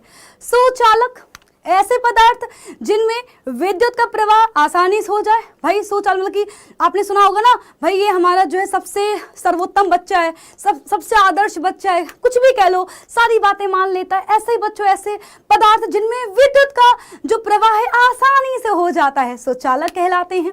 बच्चों अब ऑब्वियस सी बात है कि अगर आवेश का प्रवाह आसानी से हो रहा है मतलब क्या है? इनके पास मुक्त इलेक्ट्रॉनों की संख्या क्या होगी? अधिक होगी, ज्यादा होगी, इसलिए ही तो आवेश आसानी से प्रवाहित हो रहा है। एग्जाम्पल क्या है? एग्जाम्पल बच्चों हमारे पास लोहा, एल्यूमिनियम, तांबा, पारा। पानी विद्युत का अच्छा चालक नहीं होता है, बट अगर तुम उसमें अशुद्धियां मिला दो, है ना, अगर पानी में तुम जो है मान लो तुम अपने घर का टैप वाटर ले आओ, ठीक है, तो तुम देखोगे कि उसमें जो है करंट बहुत ही अच्छे से फ्लो होगी। यानी कि बच्चों जो पानी है वो बैड कंडक्टर होता है, बट अगर अशुद्ध पानी है, पानी में अशुद्धियां हैं जैसे कि नमक का विलयन, तो क्या होगा, वो विद्युत का अच्छा सुचालक बन जाएगा। मानव शरीर भी क्या है बच्चों, विद्युत का अच्छा चालक है, इसलिए आप लोग कभी भी तार को छूने की कोशिश मत करिएगा। आगे बढ़ेंगे बच्चों, कुछ चालक क्या होते हैं, है ना, कुछ चालक या अचालक, ऐसे पदार्थ जिनमें करंट का प्रवाह आसानी से नहीं होता है उन्हें कहते हैं कुचालक पदार्थ या अचालक पदार्थ। अगर करंट का प्रवाह आसानी से नहीं हो रहा है, इसका मतलब क्या है, इनमें मुक्त इलेक्ट्रॉनों की संख्या है ही नहीं। भैया मुक्त इलेक्ट्रॉन ही नहीं है तो कैसे आवेश का प्रवाह संभव होगा। अच्छा बच्चों, इनका भी अपने अपने यूज हैं, इनका इस्तेमाल हम लोग वहां पे करेंगे जहां पे अपने करंट नहीं चाहिए। जैसे कि जो बिजली वाले भैया हैं तो वो क्या करेंगे, पेचकस के ऊपर रबड़ चढ़ा देंगे, पेचकस के ऊपर प्लास्टिक चढ़ा देंगे, है ना। हम लोग क्या करेंगे, हमारे घरों में जो तार हैं, जितने भी उपकरणों में तुम तार देखना, सबके ऊपर रबड़ की जो है एक आवरण चढ़ा रहता है। क्यों, क्योंकि जो रबड़ है वो विद्युत का कुचालक है ना। अब ऐसा नहीं कि मान लो तुमने तार को छुआ और तुम्हें लग गया 440 वोल्ट का झटका, ठीक है। तो बच्चों कुचालक पदार्थ ऐसे पदार्थ हैं जिनमें मुक्त इलेक्ट्रॉनों की संख्या बहुत कम होती है, आवेश का प्रवाह असंभव है, उन्हें बोलते हैं कुचालक पदार्थ। एग्जाम्पल के तौर पर देख लो, कांच, प्लास्टिक, रबड़, सूखी लकड़ी, गीली लकड़ी नहीं मेरे भाई, गीली लकड़ी छुओगे तो क्या होगा, करंट आ जाएगी। फिर मत बोलना कि मैडम ने समझाया नहीं था। आगे बढ़ेंगे बच्चों, अर्धचालक क्या होते हैं। अर्धचालक ऐसे पदार्थ हैं जो भाई जिनकी जो चालकता है वो कुचालक से ज्यादा है बट सुचालक से कम है। ऐसे पदार्थों को हम लोग कहते हैं अर्धचालक पदार्थ। अब इनके अपने ही यूज हैं भाई, इनको हम लोग इस्तेमाल कर लेते हैं सौर सेल में। तो भाई जैसे ही सूर्य का प्रकाश पड़ा वैसे ही क्या हुआ, इनने करंट को प्रवाहित करना स्टार्ट कर दिया। इसीलिए तो बच्चों हम लोग सौर सेल को बनाने के लिए सिलिकॉन धातु का इस्तेमाल करते हैं। सिलिकॉन क्या है, एक अर्धचालक है। सिलिकॉन क्या है, एक अर्धचालक है। तो जो हमारे सौर सेल होते हैं वो सिलिकॉन से ही बने होते हैं। तो अर्धचालक क्या होते हैं, जिनकी चालकता कुचालक से ज्यादा होगी बट सुचालक से कम होगी। जैसे ही सूर्य का प्रकाश पड़ा वैसे ही क्या हुआ, वैसे ही इनसे करंट प्रवाहित होना स्टार्ट हो गई। इनके और एग्जाम्पल भी हैं, सिलिकॉन, जर्मेनियम, गैलेनियम, सेलियम आदि। आगे बच्चों बढ़ेंगे, हमारा जो है नेक्स्ट है विद्युत परिपथ क्या होता है।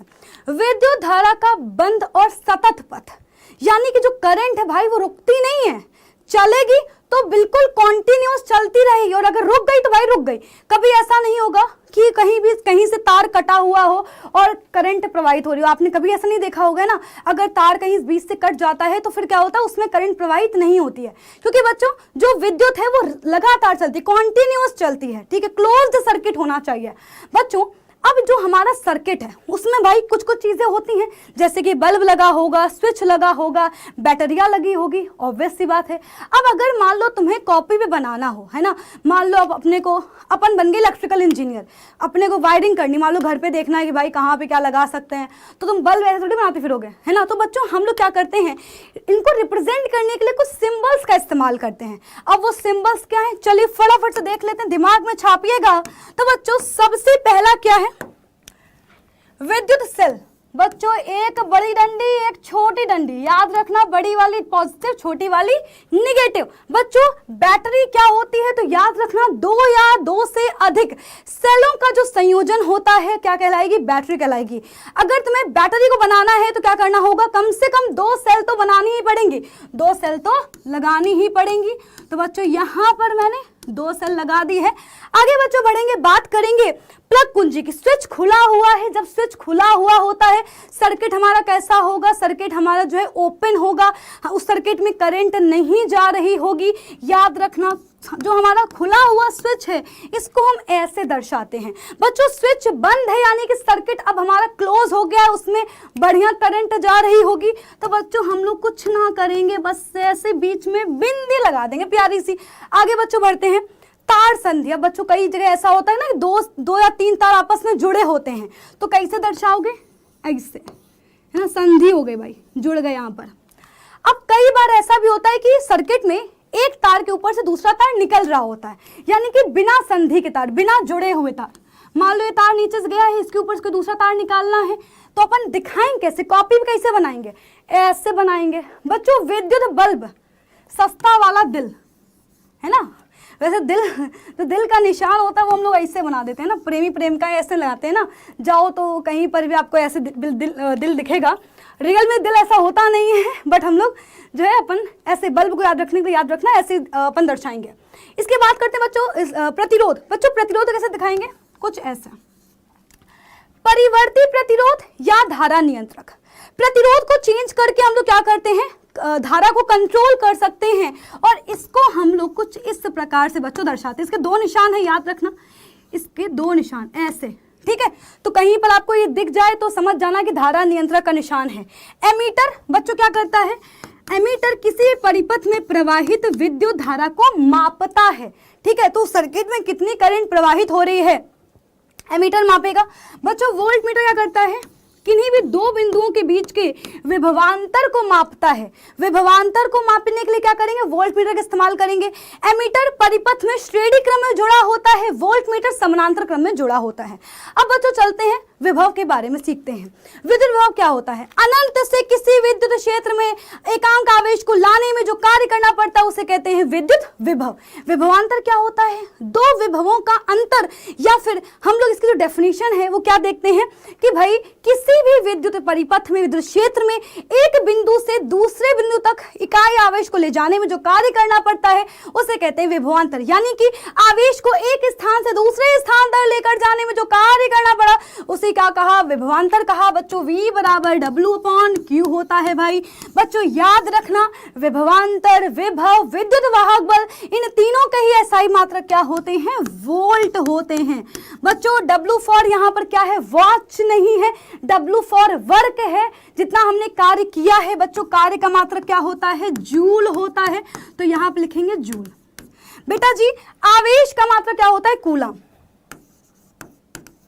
तो यानी कि बच्चों हम क्या लिख सकते हैं, यानी कि हम 1 वोल्ट बराबर लिख सकते हैं जूल प्रति कूलम, है ना। आगे बढ़ेंगे बच्चों, अब जरा सीख लेते हैं कि आखिरकार विभवांतर की जरूरत ही क्यों है भाई। आप यहाँ पर ध्यान से देख पा रहे हो कि यहाँ पर हमारे पास दो मान लो टंकियां हैं, दोनों पर समान लेवल वाटर है, ठीक है, सेम लेवल है वाटर का।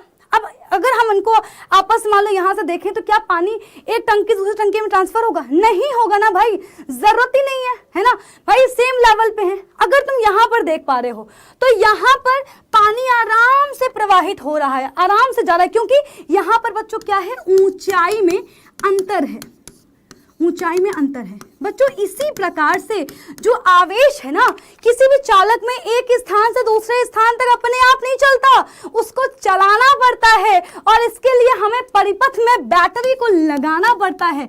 यानी कि बच्चों जो बैटरी है वो क्या करेगी, बैटरी जो है अगर हम बैटरी को जोड़ेंगे तो बच्चों क्या होगा, ये उच्च विभव और निम्न विभव को क्या करती है, उत्पन्न कर देती है, जिसकी वजह से जो हमारे आवेश हैं वो आराम से क्या करेंगे, ट्रांसफर होना स्टार्ट हो जाएंगे, उच्च विभव से निम्न विभव की ओर क्या करेंगे, चलना स्टार्ट हो जाएंगे।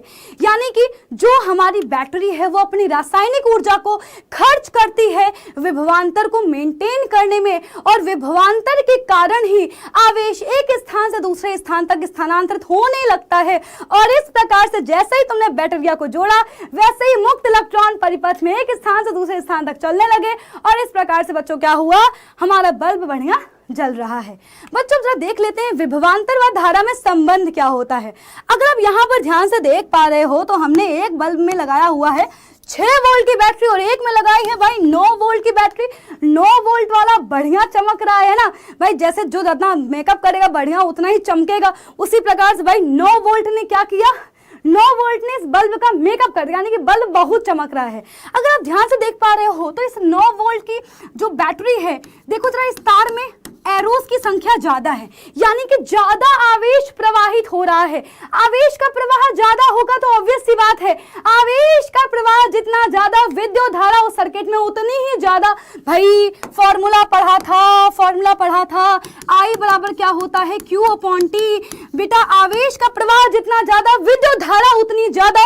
और बच्चों जरा यहाँ पर ध्यान से देखो कि जितना जब हमने वोल्टेज लगा दिया तो बच्चों क्या हो रहा है, हमारा आवेश उतना ही ज्यादा प्रवाहित हो रहा है। यानी कि बच्चों विभवांतर जो है विद्युत धारा के अनुक्रमानुपाती होता है, जितना ज्यादा वोल्टेज आवेश का प्रवाह उतना जितना ज्यादा विद्युत धारा उस सर्किट में उतनी ज्यादा, यानी कि जो विभवांतर है वो धारा के परस्पर अनुक्रमानुपाती होता है। इस बात को बताया था 1828 में जर्मन के वैज्ञानिक ओम साहब ने। और बच्चों ओम के नियम के अंतर्गत हम लोग इस बात को पढ़ते हैं।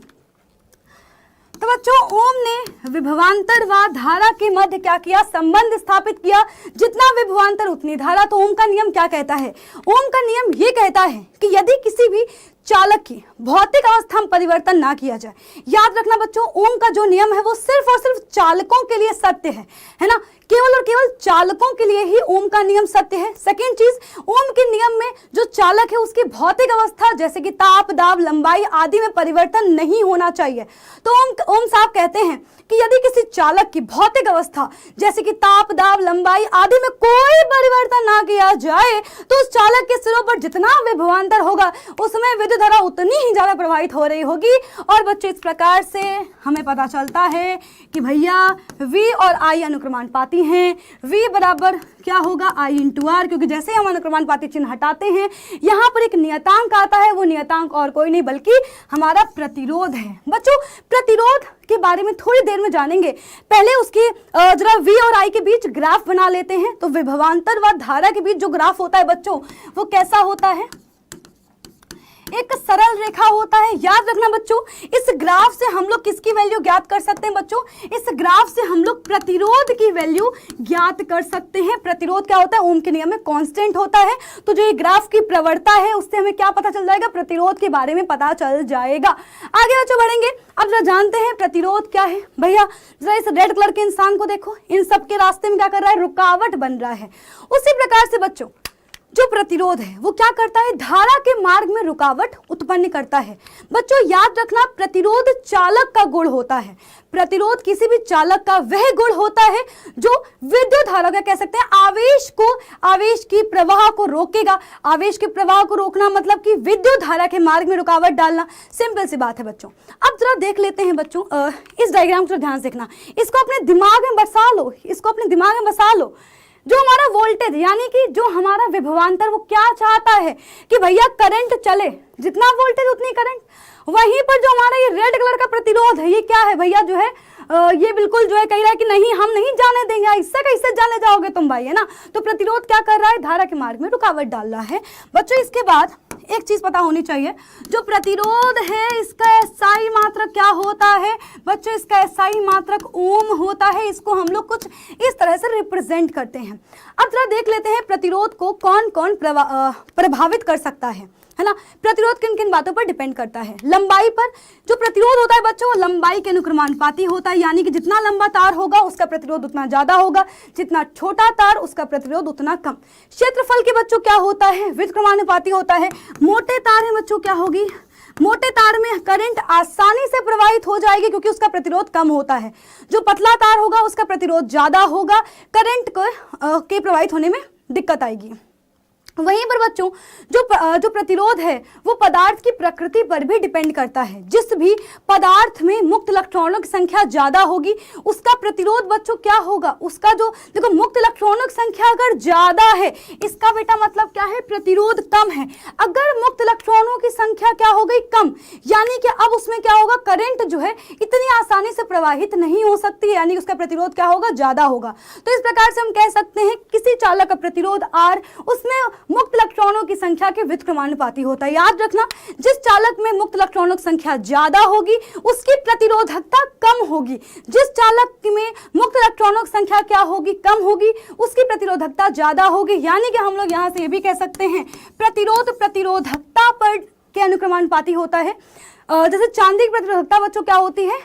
कम होती है ना। तो इसमें क्या है भाई? इसका प्रतिरोध कम है और धारा का जो प्रवाह है वो आसानी से होता है। इसके बाद बच्चों टेम्परेचर, अगर टेम्परेचर बढ़ा दोगे तो क्या होगा? चालक का जो प्रतिरोध है वो बढ़ जाएगा। प्रतिरोध व प्रतिरोधकता में संबंध क्या होता है बच्चों? R डायरेक्टली प्रोपोर्शनल होता है L के। व्युत्क्रमानुपाती होता है क्षेत्रफल के, तो इसको हम लिख सकते हैं इस प्रकार से। अनुक्रमानुपाती बच्चों चिन्ह हटाते हैं तो यहाँ से एक नियतांक मिलता है और यहाँ से फॉर्मूला मिल जाता है R बराबर रो L अपॉन A, जहां पर ये रो क्या है बच्चों, प्रतिरोधकता है। इसे हम किसी पदार्थ का विशिष्ट प्रतिरोध भी कह सकते हैं। याद रखना बच्चों, हर एक चालक का जो विशिष्ट प्रतिरोध है वो अलग अलग होता है, इसको तुम चेंज नहीं कर सकते हो। और किसी भी चालक की जो प्रतिरोधकता है वो उस चालक का नेचुरल प्रतिरोध होता है, उसको तुम चेंज नहीं कर सकते हो। तो बच्चों याद रखिएगा प्रतिरोधों का संयोजन। अब जैसा कि मैंने आपको बताया, हमारे घरों में जितने भी उपकरण हैं सब भाई सबको जोड़ना है ना। तो अब सबको हम कैसे जोड़ सकते हैं, तो इनको जोड़ने के लिए हमारे पास भाई दो तरीके हैं। या तो तुम सबको उठाकर श्रेणी क्रम में जोड़ दो या फिर सभी को समानांतर क्रम में जोड़ दो। बच्चों अब श्रेणी क्रम संयोजन क्या होता है? श्रेणी क्रम संयोजन में प्रत्येक प्रतिरोध क्या होगा, प्रत्येक प्रतिरोध का अंतिम सिरा दूसरे प्रतिरोध के पहले सिरे से जुड़ा होगा। देखो जरा यहाँ पर ध्यान से, सारे प्रतिरोध आपस में जुड़े हैं, यानी कि भैया सबने दूसरे का हाथ पकड़ रखा है। याद रखना श्रेणी क्रम संयोजन में जितने भी हमारे प्रतिरोध जुड़े होंगे सभी में जो करंट की बेटा वैल्यू वो क्या होगी, समान होगी। यानी कि श्रेणी क्रम में जितने भी प्रतिरोध आपस में जुड़े होते हैं सभी में समान विद्युत धारा प्रवाहित होती है। बच्चों विभवांतर सबका क्या होगा, अलग अलग होगा। सर्किट का जो टोटल प्रतिरोध होगा वो क्या होगा, ज्यादा होगा। और इस प्रकार से फॉर्मूला क्या होता है, R तुल्य बराबर R1 plus R2 plus R3। बच्चों जितने भी हमारे प्रतिरोध हैं, अगर तुम्हें सभी में अलग अलग करंट चाहिए, जैसे कि मान लो हमारी मोटर में अलग करंट चाहिए, बल्ब में अलग करंट चाहिए, है ना, जो हमारे घर में एसी है उसको अलग करंट चाहिए, तो हम क्या करेंगे, सबको उठा करके समानांतर क्रम में जोड़ देंगे। क्योंकि समानांतर क्रम में जितने भी प्रतिरोध जुड़े होते हैं बच्चों सभी में क्या होती है, I की वैल्यू अलग अलग होती है। वोल्टेज क्या होगा बच्चों, सभी का समान होगा। एक और इंपॉर्टेंट बात कि हम लोग इसमें क्या कर सकते हैं, सभी प्रतिरोधों को स्वतंत्रता पूर्वक चला सकते हैं।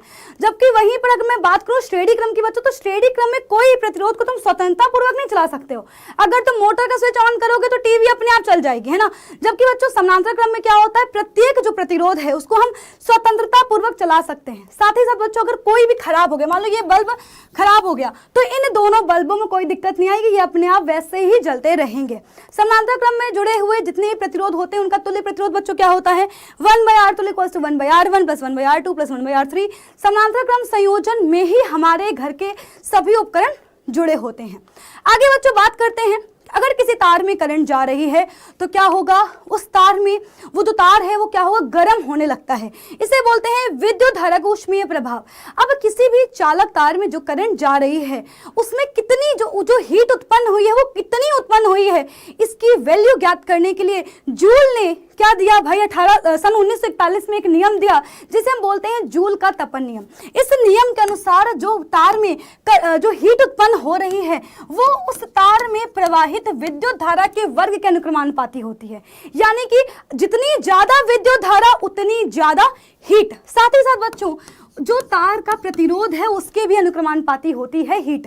यानी कि अगर तार का प्रतिरोध ज्यादा है तो क्या होगा, हीट ज्यादा होगा। इसलिए आपने देखा होगा कि जितने भी हमारे ऐसे उपकरण जो विद्युत धारा के ऊष्मीय प्रभाव पे काम करते हैं, जैसे कि आपने देखा होगा हमारा विद्युत हीटर, विद्युत बल्ब, इन सभी में जितने भी हमारे तापन अवयव होते हैं वो बेटा जी सभी उनका जो हम लोग अवयव यूज करते हैं सबका रेजिस्टेंस ज्यादा होता है। जैसे कि हीटर के तार में हीटर जो तार होता है वो नाइक्रोम का बना होता है, क्योंकि नाइक्रोम की जो प्रतिरोधकता है वो ज्यादा है। रेजिस्टेंस ज्यादा होगा तो बच्चों क्या होगा, हीट ज्यादा प्रोड्यूस होगी, ऑब्वियस सी बात है।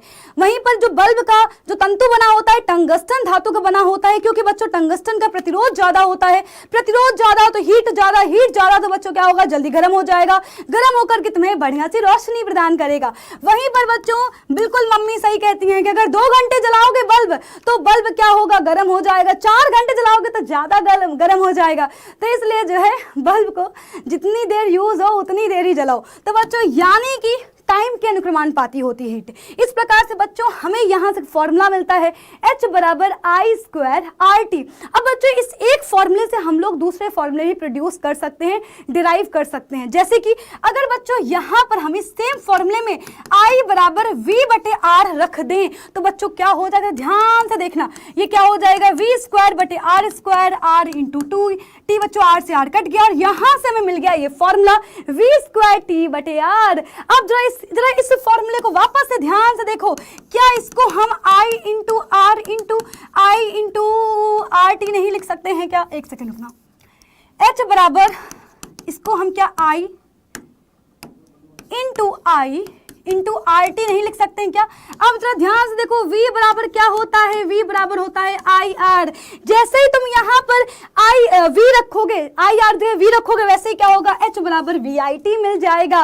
बच्चों हमने पढ़ा हुआ है, हमने क्या पढ़ा हुआ है बच्चों, हमने पढ़ा हुआ I बराबर Q अपॉन T होता है।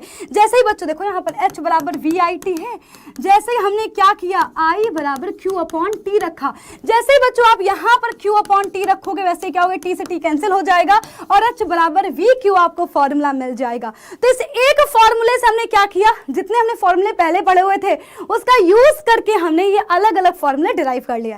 आगे बच्चों बात करते हैं विद्युत शक्ति की। शक्ति क्या होती भाई, कार्य करने की क्षमता, 9th में पढ़ा था। यहाँ पर क्या है, किसी परिपथ में जो ऊर्जा के क्षय होने की दर है उसे बोलते हैं विद्युत शक्ति। यानी कि जैसे ही हमने करंट को प्रवाहित किया तो जो कार्य करने की जो दर है उसे बोलते हैं विद्युत शक्ति। याद रखना बच्चों, फॉर्मूला P बराबर V इंटू I आपको याद रखना है। शक्ति का SI मात्रक होता है वॉट। बच्चों वॉट की परिभाषा क्या है, यह किसी विद्युत यंत्र की वह शक्ति है जो 1 सेकेंड में 1 जूल ऊर्जा खर्च करती है।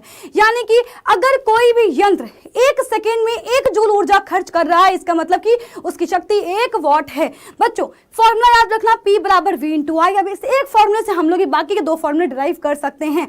जैसे कि बच्चों आपने जैसे ही पुट किया V बराबर I इंटू R, है ना, जैसे आपने फॉर्मूला यहाँ पर V की जगह I इंटू R पुट किया, आपको ये फॉर्मूला मिल जाएगा।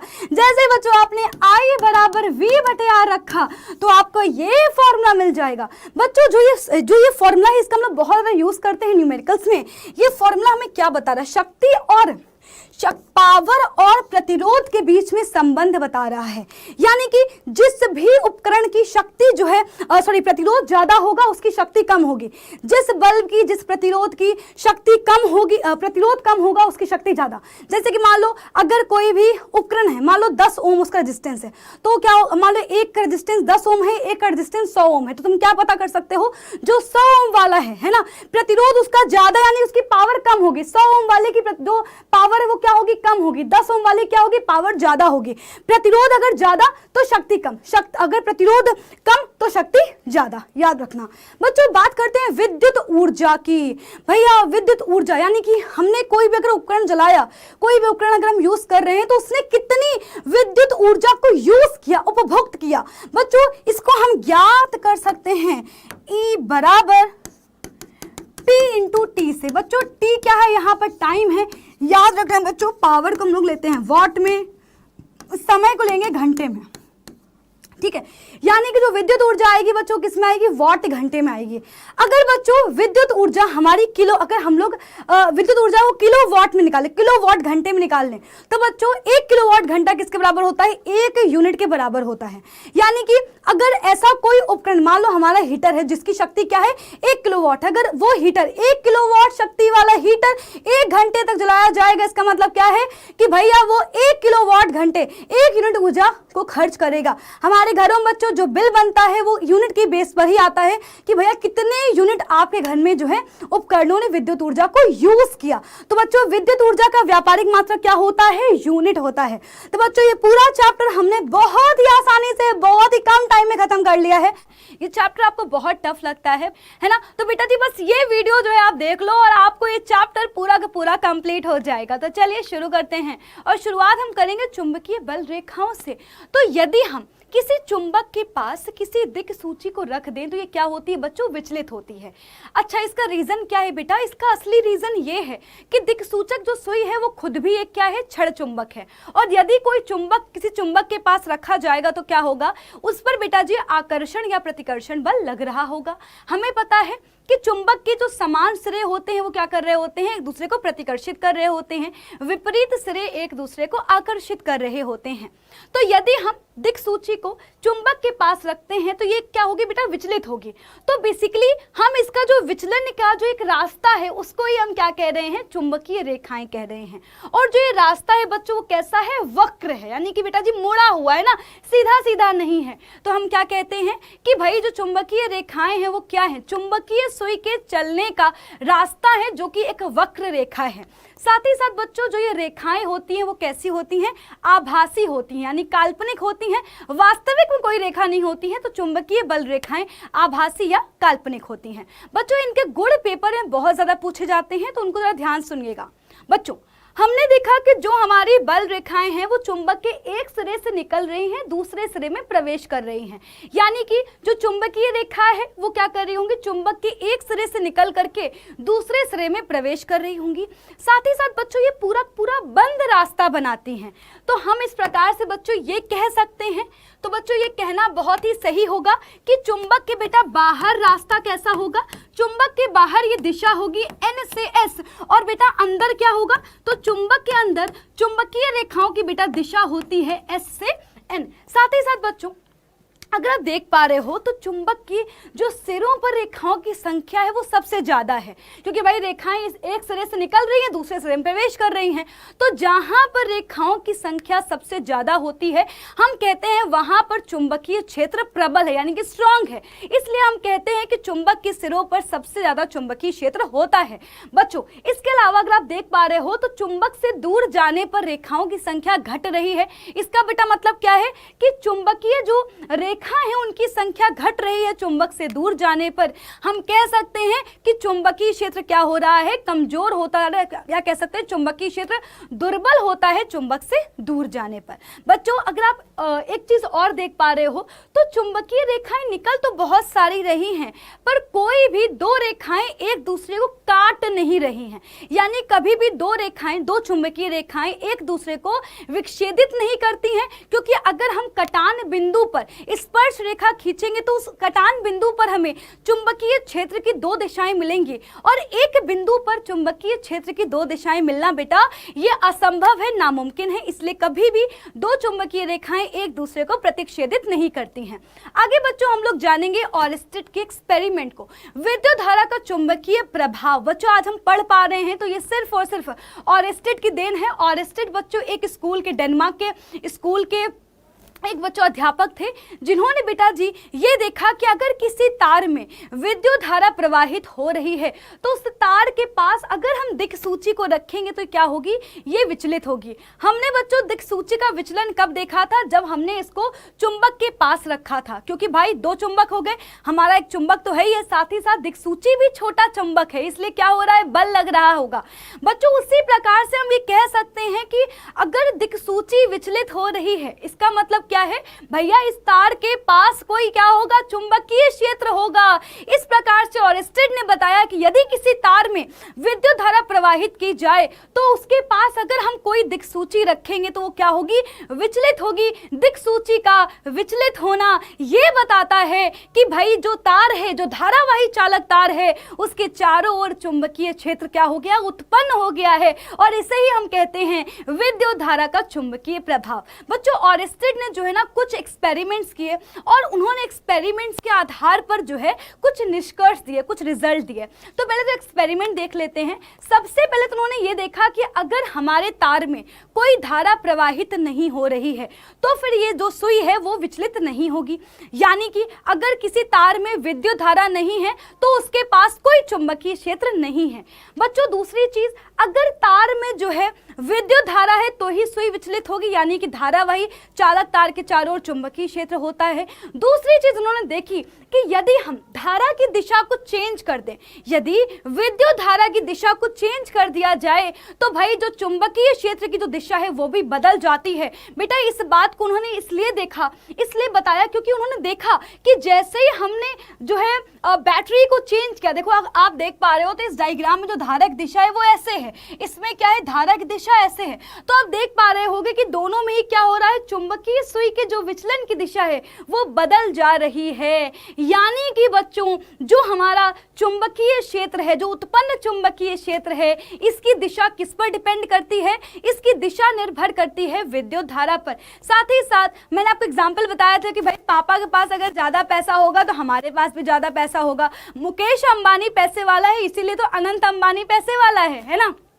उसी प्रकार से बच्चों इस चुंबकीय क्षेत्र का पापा कौन है? विद्युत धारा। यानी कि बच्चों इस बेटा बी का मतलब क्या होता है? चुंबकीय क्षेत्र, और बेटा आई का मतलब क्या है? विद्युत धारा। यानी कि जितनी ज्यादा विद्युत धारा होगी उतना ज्यादा चुंबकीय क्षेत्र भी होगा। आगे बढ़ेंगे बच्चों। नेक्स्ट, सीधे चालक तार में चुंबकीय क्षेत्र कैसे उत्पन्न होता है या फिर कैसे चुंबकीय रेखाएं उसके चारों ओर होती हैं? तो बच्चों हमने पाया कि जो सीधा चालक तार होता है उसके चारों ओर जो चुंबकीय रेखाएं हैं वो संकेंद्रीय वृत्त के रूप में होती हैं। चालक के पास देखो वृत्त छोटे छोटे हैं, चालक से दूर जाने पर वृत्तों का कार्य बढ़ रहा है। इसका मतलब कि चुंबकीय क्षेत्र घटता जाता है जब हम चालक से दूर जाते हैं। फिर हमने बेटा जी देखा कि यार जो चुंबकीय क्षेत्र है इसकी दिशा हम कैसे ज्ञात करें? तो चुंबकीय क्षेत्र की दिशा को ज्ञात करने के लिए बेटा हम इस्तेमाल करते हैं मैक्सवेल का दाहिने हाथ के अंगूठे का नियम या मैक्सवेल का दक्षिण हस्त अंगुष्ठ नियम। दाहिने हाथ के अंगूठे का नियम क्या है? यदि हम लोग जो है सीधे चालक तार को इस प्रकार से पकड़े कि विद्युत धारा की दिशा में अंगूठा हो तो चालक के चारों ओर लिपटी उंगलियां, बेटा देखो जो ये उंगलियां है ना, लिपटी उंगलियों की जो दिशा होगी वही क्या होगी? चुंबकीय क्षेत्र की बच्चों दिशा होगी। आगे बढ़ेंगे। फिर हमने देखा कि अगर हम किसी तार को मोड़ दें यानी कि वृत्ताकार अगर हम तार बना दें तो उसके पास कैसा चुंबकीय क्षेत्र होगा या कैसे रेखाएं होंगी? तो हमने एक चीज नोटिस करी कि जो हमारा धारावाही लूप है, इसको लूप भी बोल सकते हैं, पाश भी बोल सकते हैं। तो बेटा जो वृत्ताकार जो ये धारावाही पाश है इसमें हमने देखा कि जो चुंबकीय क्षेत्र की जो अगर रेखाओं को ध्यान से देखें तो ये देखो रेखाएं जो है वो केंद्र पर क्या है? बिल्कुल सीधे होती जा रही हैं। इसका बेटा मतलब क्या है कि जो हमारा धारावाही लूप में जो चुंबकीय क्षेत्र होगा वो बेटा केंद्र पर क्या होगा? एक समान चुंबकीय क्षेत्र होगा। तभी तो हमें क्या मिल रही हैं? केंद्र पर समानांतर चुंबकीय रेखाएं मिल रही हैं। और इस तार का जो प्रत्येक बिंदु है वो कैसा व्यवहार कर रहा होगा? इस तार का प्रत्येक बिंदु सीधे धारावाही चालक की तरह व्यवहार करता है। और आप इस तार का जो प्रत्येक बिंदु है अगर आपको वहां पर चुंबकीय क्षेत्र की दिशा ज्ञात करनी है तो आप दाहिने हाथ के अंगूठे के नियम से ज्ञात कर सकते हैं। आगे बढ़ेंगे बच्चों। परिनालिका, अब हमने क्या किया? बहुत सारे फेरे लगा दिए तार के ना। तो अगर हम तार को किसी जो है खोखले बेलनाकार कार्डबोर्ड के ऊपर अगर हम क्या करें? तार के ढेर सारे फेरे लगा दें तो बच्चों वो आकृति क्या कहलाती है? परिनालिका कहलाती है। और अगर हम इसी परिनालिका में क्या करें बेटा? विद्युत धारा को प्रवाहित कर दें तो हम क्या पाएंगे कि इसके चारों ओर चुंबकीय क्षेत्र उत्पन्न हो जाता है। अगर आप इस धारावाही परिनालिका के चारों ओर उत्पन्न चुंबकीय क्षेत्र को ध्यान से देखो तो आप पाओगे कि यार जो रेखाएं हैं वो एक सिरे से निकल रही हैं, दूसरे सिरे में प्रवेश कर रही हैं। ऐसा ही कुछ हमने क्षण चुंबक में देखा था। इस प्रकार से बच्चों हम कह सकते हैं कि धारावाही परिनालिका की चारों ओर जो उत्पन्न चुंबकीय क्षेत्र है वो क्षण चुंबक की तरह होता है, या कह सकते हैं धारावाही परिनालिका क्षण चुंबक की तरह व्यवहार करती है। अब बच्चों हमें अगर धारावाही परिनालिका का इस्तेमाल करके विद्युत चुंबक बनाना हो तो हम क्या करेंगे? धारावाही परिनालिका की क्रोध में क्या करेंगे बेटा जी? हम लोग जो है नरम लोहा रख देंगे। बेटा क्या रखेंगे? नरम लोहा रख देंगे। नरम लोहा क्यों रखते हैं बच्चों? क्योंकि जो नरम लोहा है वो क्या करेगा? जैसे ही तुमने विद्युत धारा को प्रवाहित करा, जैसे ही तार के चारों ओर चुंबकीय क्षेत्र उत्पन्न हुआ, ये नरम लोहा क्या करेगा? उस चुंबकीय क्षेत्र के गुण को ग्रहण कर लेगा, खुद भी चुंबक बन जाएगा। और इस प्रकार से हमें क्या बेटा जी मिल जाएगा? एक शक्तिशाली चुंबक मिल जाएगा। तो बेटा जी विद्युत चुंबक बनाने के लिए हम क्या करते हैं? धारावाही परिनालिका की क्रोध में नरम लोहे का इस्तेमाल करते हैं, क्योंकि नरम लोहा चुंबकीय क्षेत्र का जो गुण है उसको जल्दी से ग्रहण करता है और जल्दी से ही त्याग देता है। बच्चों अब हम बात करने वाले हैं धारावाही चालक पर लगने वाला बल।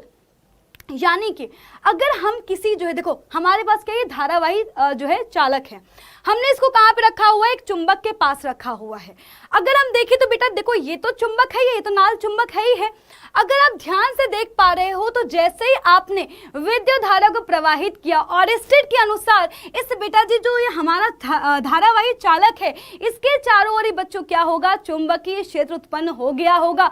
बच्चों हम कह सकते हैं कि ये भाई बहुत ही छोटा छोटा सा क्या बन चुका है बच्चों, विद्युत चुंबक बन चुका है। क्या बन चुका है, बहुत ही छोटा सा विद्युत चुंबक बन चुका है। और ये तो ऑलरेडी चुंबक है ही है। मैंने आपको पहले ही बताया था कि चुंबक क्या करेंगे, एक दूसरे के ऊपर बल लगाएंगे, या आकर्षण बल भी हो सकता है, प्रतिकर्षण बल भी हो सकता है। अब जो ये धारावाही चालक पर लगने वाला बेटा बल है, ये कुछ कुछ बातों पर निर्भर करता है। बच्चों याद रखना, धारावाही चालक पर बेटा जो लगने वाला बल होता है वो विद्युत धारा, चुंबकीय क्षेत्र, चालक की लंबाई और बेटा थीटा। थीटा क्या है बेटा, आई और बी के बीच का एंगल, यानी कि आपने इस धारावाही चालक को कैसे रखा हुआ है ना, किस प्रकार रखा हुआ है, इस बात पर भी निर्भर करता। भाई आपने जो है चालक को सीधा सीधा रख दिया, ऐसे लिटा के रखा हुआ है, या फिर ऐसे रखा हुआ है, तो बच्चों ये जो है इस बात पर भी निर्भर करेगा कि आपने जो है चालक को रखा कैसे हुआ है चुंबकीय क्षेत्र में। तो बेटा फॉर्मूला होता है F बराबर IBL sin थीटा।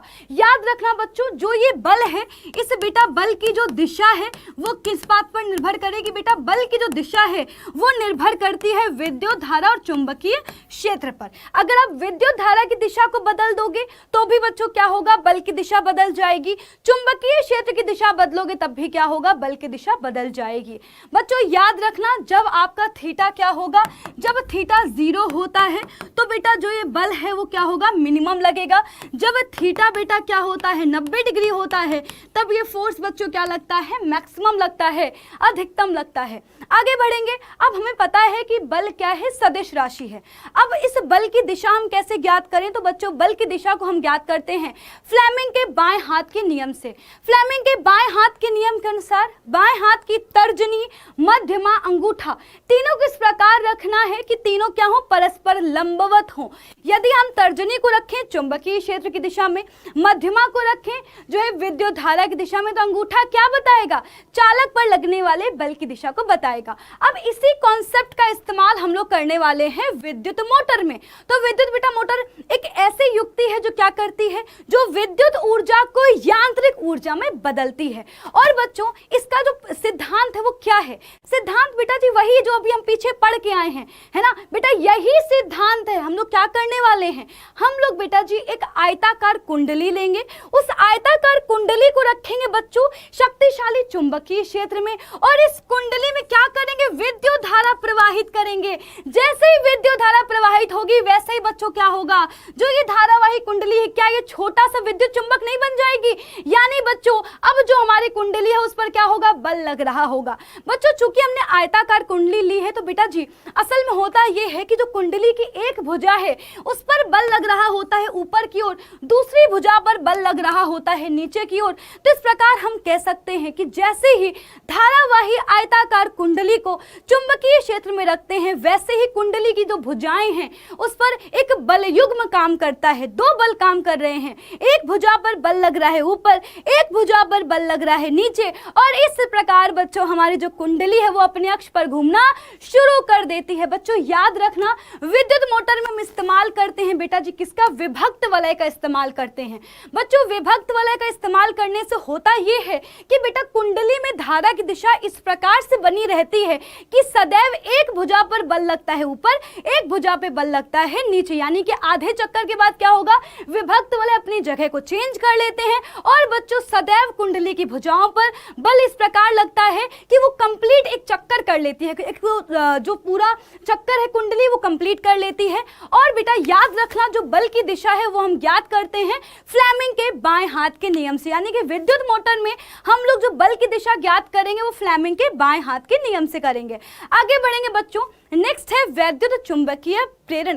तो बच्चों वैद्युत चुंबकीय प्रेरण का जो सिद्धांत है उसको फेराडे ने प्रतिपादित किया था। बेटा फेराडे क्या थे, एक वैज्ञानिक थे। बच्चों फेराडे ने देखा कि यदि हम चालक और चुंबक के मध्य आपेक्षिक गति करवाएं तो इससे क्या होगा, इससे जो हमारा चालक है उसमें क्या होगा, एक धारा उत्पन्न हो जाएगी, प्रेरित हो जाएगी। इस घटना को हम कहते हैं वैद्युत चुंबकीय प्रेरण। और बच्चों इसी सिद्धांत का हम लोग इस्तेमाल करते हैं धारा को उत्पादित करने में, धारा को उत्पन्न करने में। याद रखिएगा बच्चों, हमारे पास विद्युत धारा दो प्रकार की है, एक है एसी और एक है डीसी। बच्चों एसी करंट कैसी है, अलाउ टू चेंज, यानी कि प्रत्येक आधे चक्कर के बाद अपनी जो दिशा है, जो मान है, उसमें परिवर्तन हो जाता है। जो डीसी करंट है बेटा, ये क्या है, do not allow to change, यानी कि बेटा अब इसमें जो है जो दिशा है वो बदलती नहीं है। बेटा इसे हम एक दिशिक धारा भी कहते हैं। याद रखना बच्चों, एसी खतरनाक होती है क्योंकि इसका उत्पादन हम लोग 33,000 वोल्टेज तक कर सकते हैं। डीसी बच्चों जो है बहुत ही जो है खतरनाक नहीं होती है क्योंकि इसका उत्पादन हम लोग कम वोल्टेज पर करते हैं। याद रखना एसी का जो इस्तेमाल है बच्चों वो हमारे घरों में, जैसे कि जितने भी उपकरण है, एसी, फ्रिज, कूलर, पंखा, हमारे घरों में बच्चों एसी करंट आ रही है। और जो डीसी करंट है उसका हम लोग इस्तेमाल करते हैं लैपटॉप में, वाहनों में। याद रखना बच्चों, जो एसी करंट है ना, हमारे भारतवर्ष में जो करंट आ रही है उसका बेटा 220 वोल्टेज की विद्युत धारा आ रही, बेटा 50 हर्ट्ज आवृत्ति वाली जो है प्रत्यावर्ती धारा आ रही है। आगे बढ़ेंगे बच्चों। अब जो ये हमारी प्रेरित धारा है, जो वैद्युत चुंबकीय प्रेरण के सिद्धांत पे हमने देखा, उस धारा की दिशा को हम कैसे ज्ञात करेंगे? तो धारा की दिशा को हम ज्ञात करते हैं फ्लेमिंग के दाहिने हाथ के नियम से। ये दाहिने हाथ का नियम क्या है? दाहिने हाथ की तर्जनी मध्यमा अंगूठे को इस प्रकार रखो कि तर्जनी बेटा कहाँ हो, चुंबकीय क्षेत्र की दिशा में हो, अंगूठा कहाँ हो, चालक की गति की दिशा में हो। तो बेटा मध्यमा क्या बताएगी? प्रेरित धारा की दिशा बताएगी। और इसका ही इस्तेमाल हम लोग करते हैं विद्युत जनित्र में प्रेरित धारा की दिशा को ज्ञात करने में। बेटा विद्युत जनित्र क्या है? एक ऐसी युक्ति जो क्या करती है, यांत्रिक ऊर्जा को विद्युत ऊर्जा में बदलती है। बच्चों यहाँ पर हम लोग क्या कर रहे हैं, वैद्युत चुंबकीय प्रेरण का सिद्धांत लगा रहे हैं। यानी कि जो विद्युत जनित्र है बेटा वो किस सिद्धांत पे काम करता है? वैद्युत चुंबकीय प्रेरण के सिद्धांत पे काम करता है। हम लोग बच्चों करते क्या है, आयताकार कुंडली को शक्तिशाली चुंबकीय क्षेत्र में रखकर क्या करते हैं, घुमाते हैं इसको, जिससे बच्चों क्या हो रहा है, जिससे हो ये रहा है कि जो हमारी चुंबकीय क्षेत्र है, चुंबकीय क्षेत्र में परिवर्तन हो रहा है, जिसकी वजह से इससे जो हमारी कुंडली है इसमें धारा उत्पन्न हो जाती है। याद रखना बच्चों, दो धाराएं थी, प्रत्यावर्ती धारा और दिष्ट धारा। प्रत्यावर्ती धारा जनित्र में बच्चों क्या लगे रहते हैं? प्रत्यावर्ती धारा जनित्र में बच्चों सर्पी वलय लगे रहते हैं। इस बात को आपको याद रखना है कि इसमें क्या लगे रहेंगे, सर्पी वलय लगे रहेंगे। बेटा जो हमारी दिष्ट धारा जनित्र है उसमें बच्चों क्या होते हैं, विभक्त वलय लगे होते हैं। देखो बेटा जो सर्पी वलय है ये क्या होंगे, आधे चक्कर के बाद जैसे कुंडली घूमेगी वैसे ये खुद भी घूम जाएंगे। और इस प्रकार जो हमें बाहर जो सर्किट है, जो ये हमें बाहर करंट मिल रही होगी, ये भी प्रत्येक आधे चक्कर के बाद बच्चों क्या होगा, उत्पन्न धारा की जो दिशा है बच्चों वो भी क्या होगी, चेंज होगी, है ना। पहले आधे चक्कर में हो सकता है धनात्मक मिले, फिर आधे चक्कर में क्या होगा, दूसरे हमें ऋणात्मक दिशा जो है धारा मिल रही है। यानी कि बच्चों क्या होगा, यानी कि जैसे ही हमने सर्पी वलय लगाए तो सर्पी वलय क्या हो रहे हैं, कुंडली के घूमने के साथ घूम जा रहे हैं। और इस प्रकार जो हमें विद्युत धारा मिल रही है वो क्या कर रही है, प्रत्येक आधे चक्कर के बाद अपनी दिशा में परिवर्तन करती हुई मिल रही है। इसलिए बच्चों हमें प्रत्यावर्ती धारा मिल जाती है। अगर हम बात करें दिष्ट धारा जनित्र की तो इसमें बच्चों क्या लगे हैं, विभक्त वलय लगे हुए हैं। बच्चों जैसे ही कुंडली अपना आधा चक्कर कंप्लीट करती है वैसे ही विभक्त वलय क्या करते हैं बच्चों, अपना जो संबंध है वो क्या करेंगे, चेंज कर लेंगे। यानी बेटा विभक्त वलय भी अपनी पोजीशन को चेंज कर लेते हैं। और इस प्रकार से जो बाहरी सर्किट है इन्होंने अपनी दिशा को बेटा ऑलरेडी चेंज कर लिया।